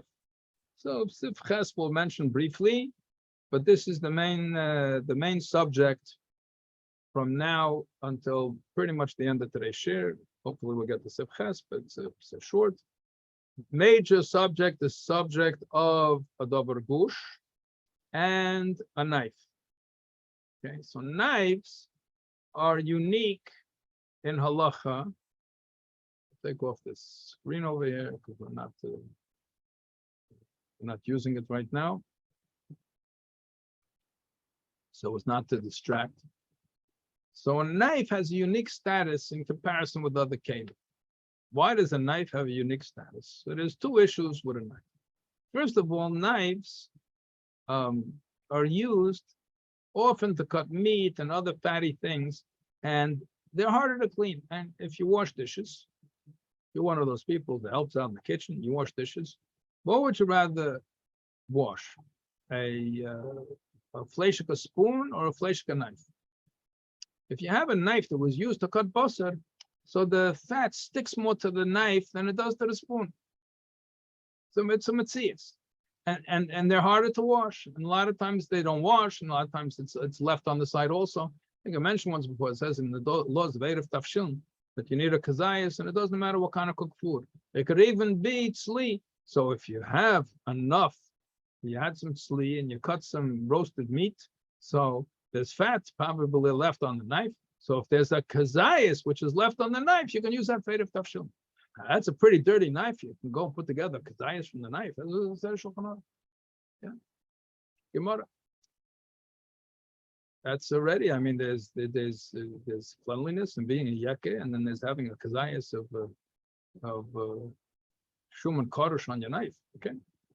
In any case, knives are assumed to have some sort of shamnunis on it, some oil, some fat, some remnant, because it's difficult to wash. Whether that's true today or not is discussed by the contemporary poskim. Whether you can assume today that stam kelim are clean, easier. There's running water, and we have different things to wash the dishes with, and so on and so forth. Stam, it depends whether it's a regular kitchen or in yeshiva, something like that. It's a different standards of cleanliness. Whatever the case is, knives have an assumption that there's shamnunas on it, and that's why we have. If you have a spoon of mushroom, a fleshka spoon, and you put some cold milk in it. The person had a fleshka spoon and they ate some cornflakes with cold milk. And then somebody comes along and says, "What are you doing? Using a fleshka spoon to eat your cornflakes?" Okay, everything was cold. What's the din? You rinse it off with cold water, and that's it. Finished. Have a good day. There was no blia. There's no kavush. You didn't leave it sitting there for 24 hours. And assuming the spoon was clean, the spoon, there's no belia, rinse off the spoon, it remains a fleshka spoon like it was before. The Rambam says the cereal is also good. Everything is good, but anyway, we spoke about that before in Tzaddik Aleph, about l'chatchila, and the nitzadacha, you can't do l'chatchila, but if you know afterwards. Check. But a knife is not good enough. If you use a knife, let's say you used a milchika knife and you cut a piece of meat. Even if the meat was cold, it's not enough just to wash off the knife. The knife needs neitza b'karka. You have to stick it into hard ground, into karka kosher. So that's whole discussion. The end of Masechta Berel, the Rabbi. But that's nika b'karka kosher 10 times in different places that you learn by Hechsher Kelim. Why is that? So the reason is because the knife has a special status, and number one, and the main reason, there's another reason too, but the primary reason is we're worried about mamashas on the surface of the knife, and that's why the Taisu says over there in the Gemara that if you would take wool from a sheep and you would wipe it, you don't have to do nitza b'karka. Okay, it's not universally accepted by the poskim that's sufficient, but contemporary parallel to that would be steel wool. So you have steel wool, you have something, and you wipe it. You're talking about a gashmistic thing. You have to get off. Since it was cold, there's no belia, so the time wasn't absorbed into the keli. But you're worried about the shamnunis. You have to rub off. That's why it's bikarka kosher. There's a second issue with the knife, and that is duchka the sakina, as the Gemara calls it. Duchka is lashon deichek, that you have, when you cut with a knife, you cut with pressure, and that pressure has the ability to make the tam travel quicker than it normally would if there's no duchka the skin. Now, whether it's because of the pressure or because as a result of the cutting, you create a little bit of heat, it's another discussion. There's all discussion what do you do with a knife, sheicha as a knife, what's with the base of shechita. It's more warm over there, and the poskim discuss over here, the Nesa Kalim are comparing to the dinim over there and the dealing back and forth, but it's clear that you have an extra chumrah for a knife, and there are these two reasons for it. We'll see later on, we talk about it over Charif. So that's the famous case, and one of the most common big problems that come up in an everyday kitchen. Somebody took a fleshik knife and cut an onion or another davar charif, and then since there's ducha the skina and plus davar charif, that makes tam balua, and according to some, it's even worse than the case that it was cooked on a kledish. In any case, that's the inyan of ducha the skina. Fine. So that's one important issue. We have another important issue where they're both going to come together over there, and that is the din of a davar gush. So the davar gush, okay, that will go now to the screen. We know we have our dinim of klirishon and klisheni. So when you want to have real bishul, it's mainly in simakofei, as I've mentioned a number of times. When we talk about bishul, the Araisa, we're talking about bishul and a klirishon. When you pour from a klirishon onto something else, that's iri klirishon. Oh, machlekes we paskin that it's kedei klippa, and when it's klisheni, then there's no machlekes aposkim. So you have right over here's a klirishon, then it's being poured. So if it's being poured on top, then that would be iri klirishon. Once it's sitting there in the klisheni, so the walls start absorbing the heat from the liquid. So since the heat is going into the wall, so the klisheni is cooler. And not only that, it's in a different tenua. When it's in the klirishon where the walls are hot, so the heat of the walls are heating up the water inside. Once you pour it out, so some of the steam is escaping, so it's cooler than it was in the klirishon. Once you put it in a klisheni, in addition to being exposed to the air through the irui, so too the heat, instead of going from the hot wall into the cooler liquid inside, here it's fakert. Here the klisheni is cold. So therefore, the heat is going out from the food into the klisheni. Okay, so what's the status of klirish and klisheni? So klirish, you see over here in the upper box, mavashu mavliya va'esa. Again, no, that's completed. What's with a klisheni? It's a machlekes. So the Shulchan Aruch Ramah said, "B'diyev deina eisa l'chatchila." You should worry about a klisheni. A big machlekes a poskim. What's the status of the klisheni?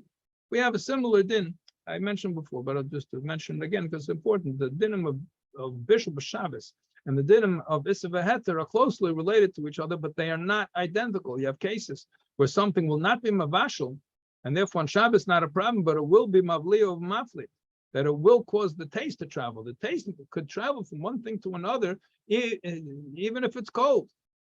You know, so if you have something which is kavush, we know that the taste goes from one to the other. We don't call it bishul and bas b'chalav, not derech bishul like we learned in the beginning of Peizayin. But it's nevertheless, the time goes in, midaraisa, and other isurim, not bas b'chalav. Now, in bas b'chalav also the taste goes in, but it's only asur midaraisa, with derech bishul. Isa bashul says in pasuk. Okay, so what's with a klisheni? So there are all sorts of dinim, and some of them apply to Shabbos, some of them don't. Right now we're talking about Issa v'Heter. So what is the din? So l'chatchila should be careful about a hot klisheni. Obviously, we're talking about when it's Yatzel Levin's, okay? But b'diavad, the Machaber Ramah say that the klisheni will not be mavliya maflit. Mavliya means that it's going to cause the taste to go into the keli. Maflit, it means it's going to draw the taste out of the keli. Lashon peilet. But the Taz says no. Okay, but have said maruba, you can be makel, but otherwise you should be machman a klisheni. So that's b'chal by a klisheni. Now, and that's with any case with regular. Normally, we're talking about liquids. That for sure, everybody agrees we're talking about liquids because then the liquid is meeting, completely touching the walls of the keli. So therefore, the heat is going out from the food into the keli. The shaila is what happens when you have a davar gush. You have a solid piece of something. So here's a solid piece of meat. So here, what's the din? So it's not so cooked on the inside, but it's definitely cooked on the outside. You have a hot kli, you have a hot davar gush. Here's a solid piece of flesh. Chaticha gadelish or basar rachmana litzlan. The Shemasmit said. Yeah. So here's a big fat piece of meat and it's hot.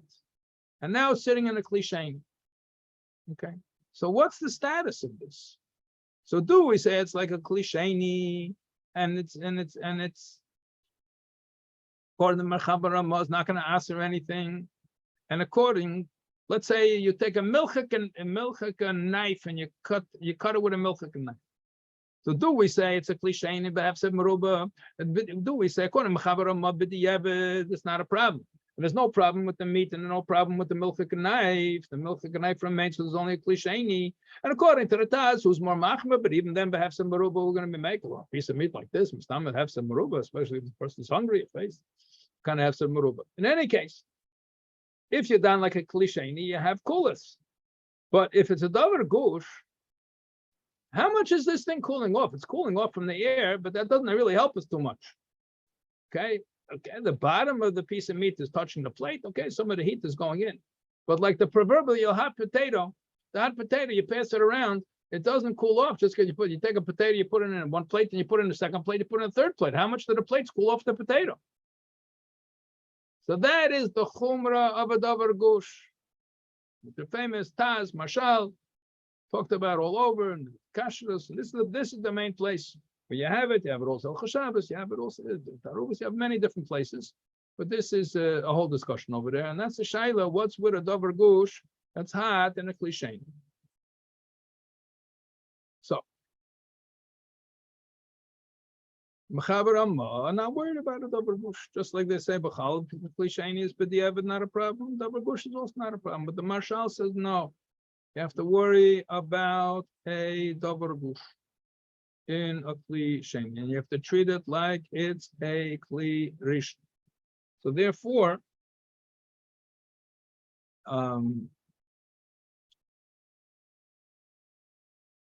let's say you would take a milchik fork. Let's say you take a milchik spoon and make it even easier. Take a milchik spoon. You only have a spoon. You take a milchik spoon. You take a hot piece of this davar gush. So do we say it's a kli sheni? Then you'd say b'diavad. Have some meruba according to how we paskin like. We paskin taz. So let's say we have some meruba matter. So you're going to be able to. It's also as a mutter. So according to the Marshal, it's awesome. And according to the Mechaber Ramah, b'diavad, it's okay. Then with davar gush. Now, when does the plot thicken? Is when you put in the socket. Because you notice that this piece of meat was sliced. So he sliced the davar gush. So now what's going to happen? So now, here we have two cases. Here we have a davar gush that's in a kli rishon. That's on the right. There's some frying schnitzel over there. And here we have a left, the davar gush is now sitting in a kli sheni. The shaila is, what's going to happen if a person used a milchik knife, and now you have a davar gush, and you add to the formula, you add ducha the skin. Now, before I hit the next piece of this slide, I have to mention another machlekes, which it's very interesting because you'll see in your cheveres, and you'll even see over here in the PowerPoint. So it says over here, sakin chalavis. Is it only a sakin? Let's say you stick a fork in. Let's say you cut it with a spoon. Okay, let's take the case of a fork, because the picture is soon going to have a fork. Does the fork have the same status as a knife? Just like we have ducha the skina, do we have ducha the mazlik? So on the one hand, you'd say, just like by the knife, you need pressure in order to get it in. So too, this is not sour cream we're talking about over here. To get the fork inside, you're going to have to push it. So it's the same thing, ducha the skin. So the same things that, if you look at it from that angle, then you say that the same ducha skin, it could be ducha the mazlega, if there's such a word in Aramaic, that we have the same din of ducha by the fork as we do by the knife. But on the other hand, it's different to fork. different a fork from a knife. The fork does go in a lot easier because the knife is the whole surface. You need more pressure to get it in. Whereas the fork, you got these little, this skinny tines that go straight in like a needle. Like to get a needle, is that called duchka? How hard do you have to push? If it's a sharp needle, it goes straight in. You don't have to push as hard as you do by a knife when you're going to cut. So we didn't talk about the faher yet, but when you get tested, so over here they're paskening, over here the Avineni is paskening that there's no difference between a fork and a knife. Duchka applies to a fork also. Rabbi say kibalti that it's not, that it's only by a knife. So, but it's certainly a machlekes. It's certainly a machlekes about a knife and a fork, and it's even a very when you're looking at the poskim, you want to know why they didn't mention a fork. Maybe they didn't mention a fork because people didn't use forks before. So when you have sakum, sakinim, tapas, and mazlege, so in the history of Pashtus, that was the order that they were used. First, people needed a knife, and then the rest of it, they need to cut the food, so they can't do it with their hands, so they need a knife. The rest of it, they ate with their hands. Then they got a little more, and they're drinking from a bowl. Then the b'nei tarbus, people became more mannered, faced, and they started using spoons. And then they started using forks. Pashtus, that's the way it came about. But at what point they started using the forks? And if the poskim are not talking about a fork and lagabe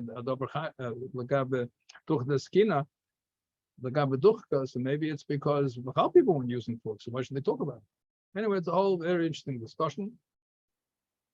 Lamaisa, there are days that say that it's the same thing. So anyway, if you ever confronted with the situation, there are many makilim, and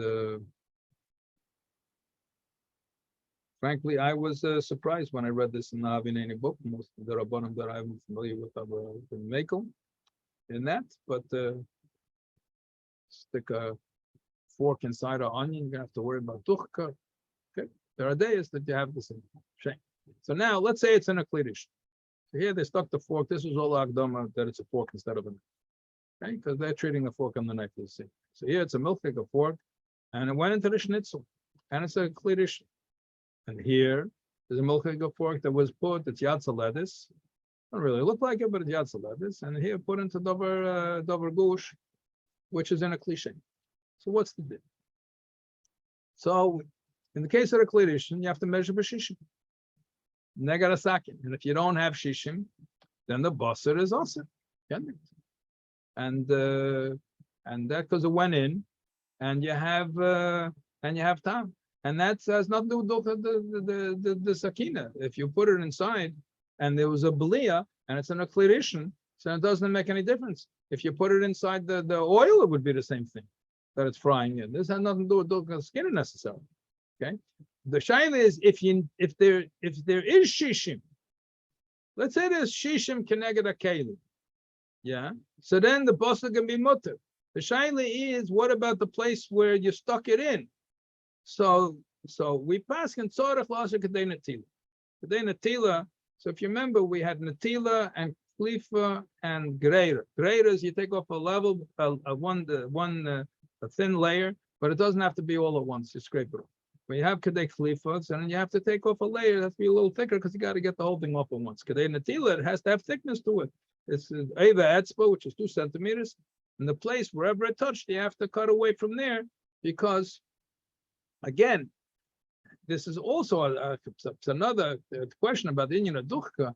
Do we say the same? Since we have duchkas, then we have to worry about mamashas or heat, whatever the case is, with the fork like a knife. Anyway, certainly if it's a knife, so we're worried about mamashas. We'll soon see. The Tzemach Tzedek has a whole discussion about it. There are 2 chuvas in Tzemach Tzedek that discuss decision in Yeridei at the end of possible section of Bosor B'cholav and Shas and Chuvas Tzemach Tzedek. The Siman, we don't really have Piskei Dinim. We have discussions from the Siman, but the subject happens to be in the Chuvas. And therefore it's in a klidish, we have to take Kedei Natila, and you have to kasher the keli because it's milchik and absorb tam basar. So that's it. What about it's a klisheni? So then a klisheni. So now we have our issue of davar gush.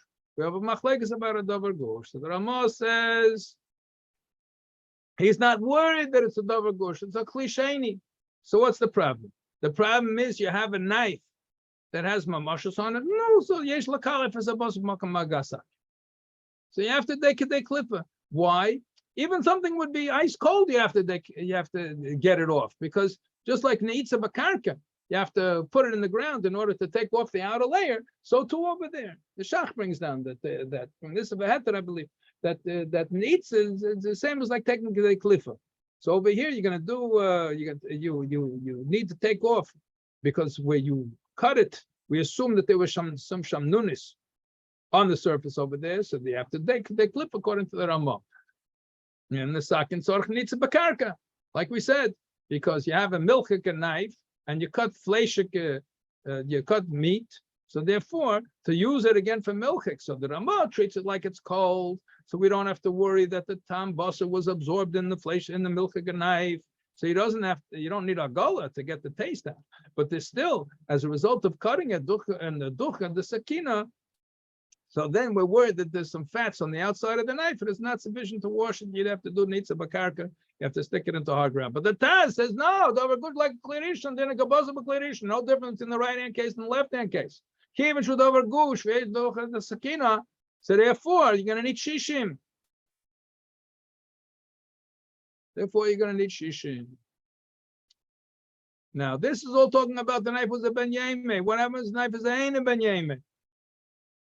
So here you have the knife. That's not a ben yeme. So do we have to worry about the tam chalav going into the basra? So but first this is ein ben yeme. So what are you worried about? Are we worried because it's a sakin that it's going to turn the ein ben yeme into ben yeme? So we're going to see later on by dover charif. We do have that svara by a knife. But if it's not a dover charif, we don't really see that svara. But we still have the problem of mamashas on the outside of the knife. So what's going to be the din? So of what happens over here, if it's an ein ben yeme, and we're not worried about the belia anymore. So we don't need shishim because of the belia of the knife, of the milchiks, the tam chalav going from the knife into the meat, because it's ein ben yeme. But on the other hand, we have the gamashas on the outside. So what do you have to do? So Tzemach Tzedek talks about it as a prima godem. The person is bigger like the prima godem. Of course, prima godem. Yeah. So it depends. How dirty is this knife? So let's say it's very dirty. Here you look at the knife and you see there's all sorts of stuff on the outside of the knife. So looks more like leftover meat, but let's say it's leftover milk. So sakin shiur. Let's say we're talking the whole time about a milchik knife. We'll leave it a milchik knife, and you got pieces of cheese stuck to the outside of the knife, and you see that the shamnunis and it's messed up over there, and you cut with ein ben yeme. What's the difference? So we paskin tzorach shishim keneged shamnunis. That since the meat is hot, and just by the way, it keeps cropping up again and again in the Neisa Kalim, that we have another additional issue, which is always sort of linger in the background. That if something is a davar shameh, then we're much more machmar on davar shameh. Okay, so now you're gonna have to measure: is it a lean piece of meat, is it a fat piece of meat? So the Ramah took care of this problem for us, and he said we're no longer bucket what's shaman, what's kachush. Kachush is the opposite of shaman. So we're not sure whether it's fatty and it spread it out through the whole thing, or it's kachush and it doesn't. You only have to take from the outer layer, whether it's kadei flip or kadei natila. But the Ramah says no problem, no problem. Everything it spreads out through the whole thing. Shame. So that's just another issue over here. So now you have shimnunis on the outside of the knife, and now you have duchig sakina. So we need shishim, not against the tam of the which is absorbed in the knife. We do need shishim against the shimnunis. Fine. So if you don't have shishim against the shimnunis, now you got trouble. It's a hot piece of meat, and even though it was ein ben yemi, but nevertheless the shimnunis, which was on the knife, goes through the whole the shmutz, which is on the outside of the knife. You need shishim. So if there was no shishim, then the whole thing's awesome. Let's say there was shishim. If there was shishim, so then the place of contact, you also have to take care of the law. So because they clip them, you have to take a day clipper, and that's a difference. If it's a ben yemi, you have to take a day natil. If it's a ben yemi, you take a day clipper. Okay, that's if it was very dirty. Let's say that it was not specifically washed, but we don't know that it's so dirty. So then we don't need shishim. Yesh liklaf is a bas b'makna negesasak. And wherever it touched, we have to worry it's a knife for it. Safe, it's a knife. So we have a word that there's a little bit of shemnunis, but we didn't really see shemnunis over there. So yeah, it's in shmutzik, but how much could be over there? We don't see that it's mamish remnants of a lot of mamoshes there. So that's sufficient over there. And if you know that it's clean, so therefore it ends up being mutter. Why is it mutter? Because any other case, just like at the beginning of the simon, that we had some inside the gimel already, that if you have a kedera she'ena ben yemei, so then b'diyev that it's going to be mutter. So too over here we have over here a knife which is she'ena ben yemei. Are going to be so machmir that the ducha sakina that it's not going to turn into ben yemei. But davar charef we're going to see later on that even a ben yemei is going to make it into a ben yemei. Sharp taste is going to transform it. But over here, we're not worried about it, and therefore we're going to be matzah. So let's learn the din inside, and we'll take some questions. Bosor, I say this is sivzai.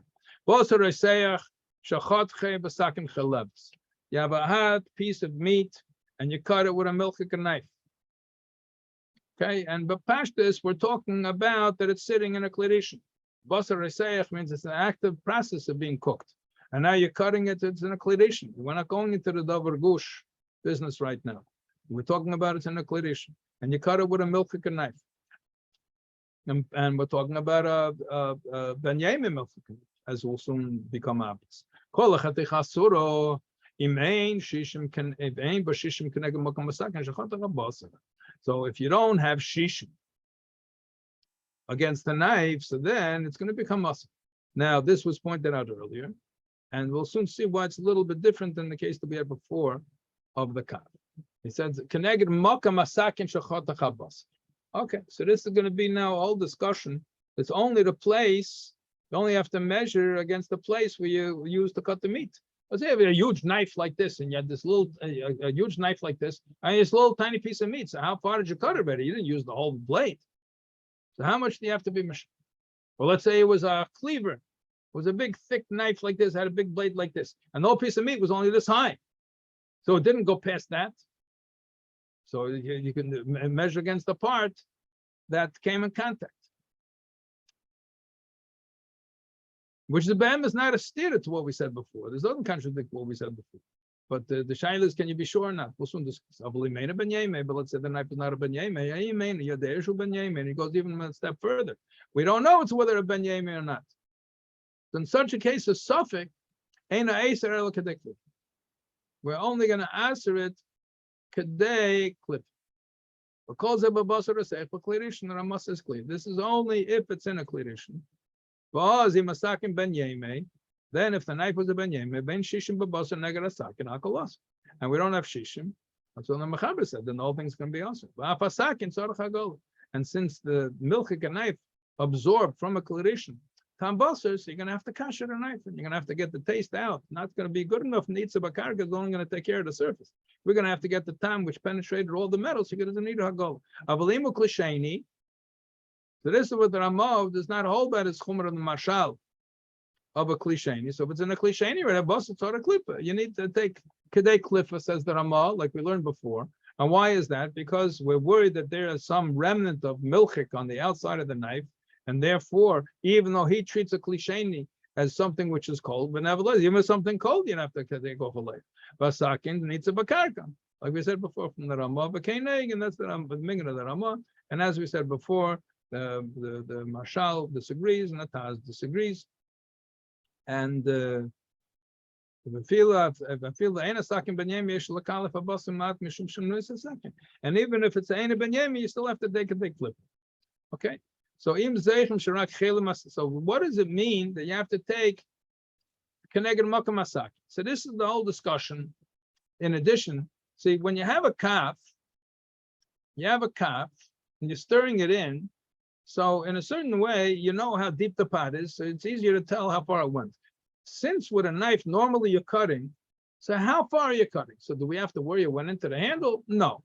But how far, how much are you using? Oh, didn't shchita, how many widths of the neck do you need to the size of a chalif? So for a bird, it's a small chalif, and for a dakas, it's a bigger chalif, for gasas, even a bigger chalif. You're going back and forth. How far are you going back and forth? So let's say you asked the person, how far did you go? He said, oh, let me think about it. I only used half the knife. So is that good enough or not? What's Keneged Makam? So the Shulchan Aruch says, that if the person says, I only used half the knife, you can measure against half the knife. You need against the whole blade. It says kol asakin, it doesn't mean the handle, it means the blade. Why? Kol mills, like I mentioned before, the kol mills, if he didn't pay attention to it, the Alter Rebbe brings in Hilchos Pesach again, that he says if the person did it on purpose, and the person says, I'm only going to use half the knife, okay, that's different.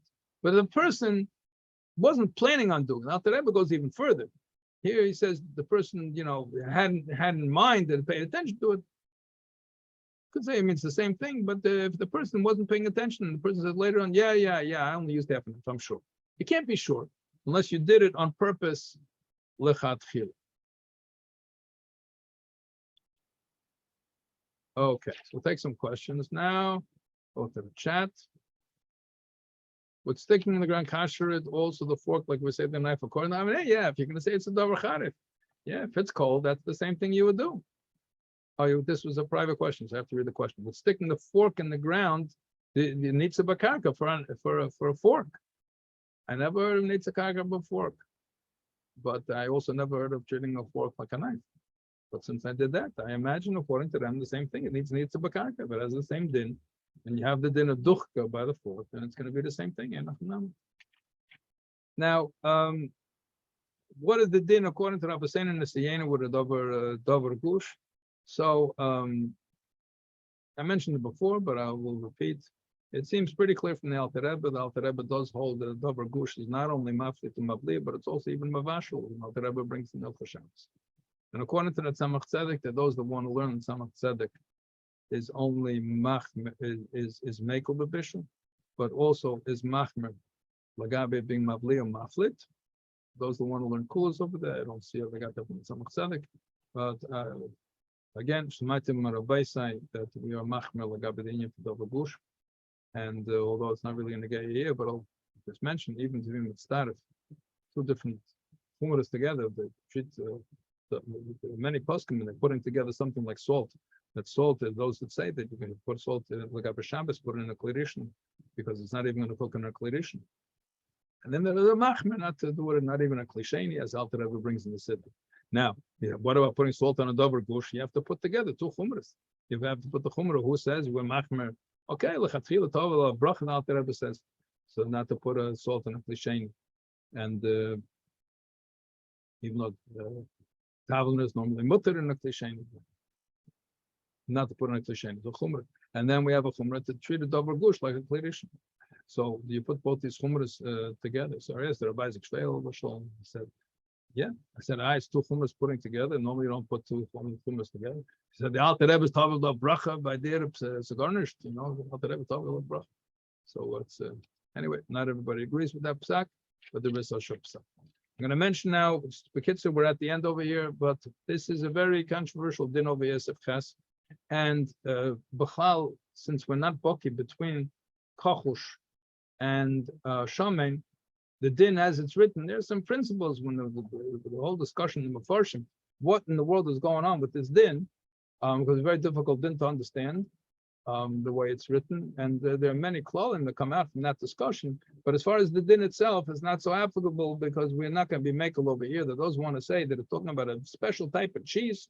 The cheese was so dry that it doesn't have the ability of conveying tam, and since we're not bucking this anyway, so we don't hold like that. In any case, it said im nafel lataner pnadish vina, a tanner of pnadish like a fleishik knish, something like that. So oven of pnadish, it fell in vina. So we got a hot tanner of pnadish, and gvina fell inside. Now we have machlekes about what in the world is talking about. Did it fall? The gvina fell on top of the knish, or the gvina fell on the floor of the oven, which was full of knishes? In other words, we're talking about the gvina. We're worried about it being absorbed by the pnadish. We're worried about the gvina being absorbed into the tanner, the fleishik of the oven floor. So comes a shocking din. Afilu lach, even if it's a wet cheese, ken gvina chama, but kairas bosa bas yema. And so too, if you put a hot piece of cheese into a plate, and it comes out that it's a hot plate from the Mefarshim, and it's a ben yeme, ain't Israel kadei klippim. Only us is kadei klippim. So the shaila is why. I mean, if it fell onto the tanner, even we have a problem. We say tatogavar normally. Okay, and if it's a kolshkein, it fell onto the panadish itself. The gevina fell on the panadish. What's going on over here? Anyway, the Mefarshim grapple with this, how to explain it. The simplest explanation to explain is that this is unusually dry gevina. It's an unusually food, and it doesn't obey the rest of the klalim. And again, since we're not bucky about this, it has no real practical application to us. Okay, so I think I went 4 minutes over. My apologies. But I think that's it. I'll stay on if there are any questions.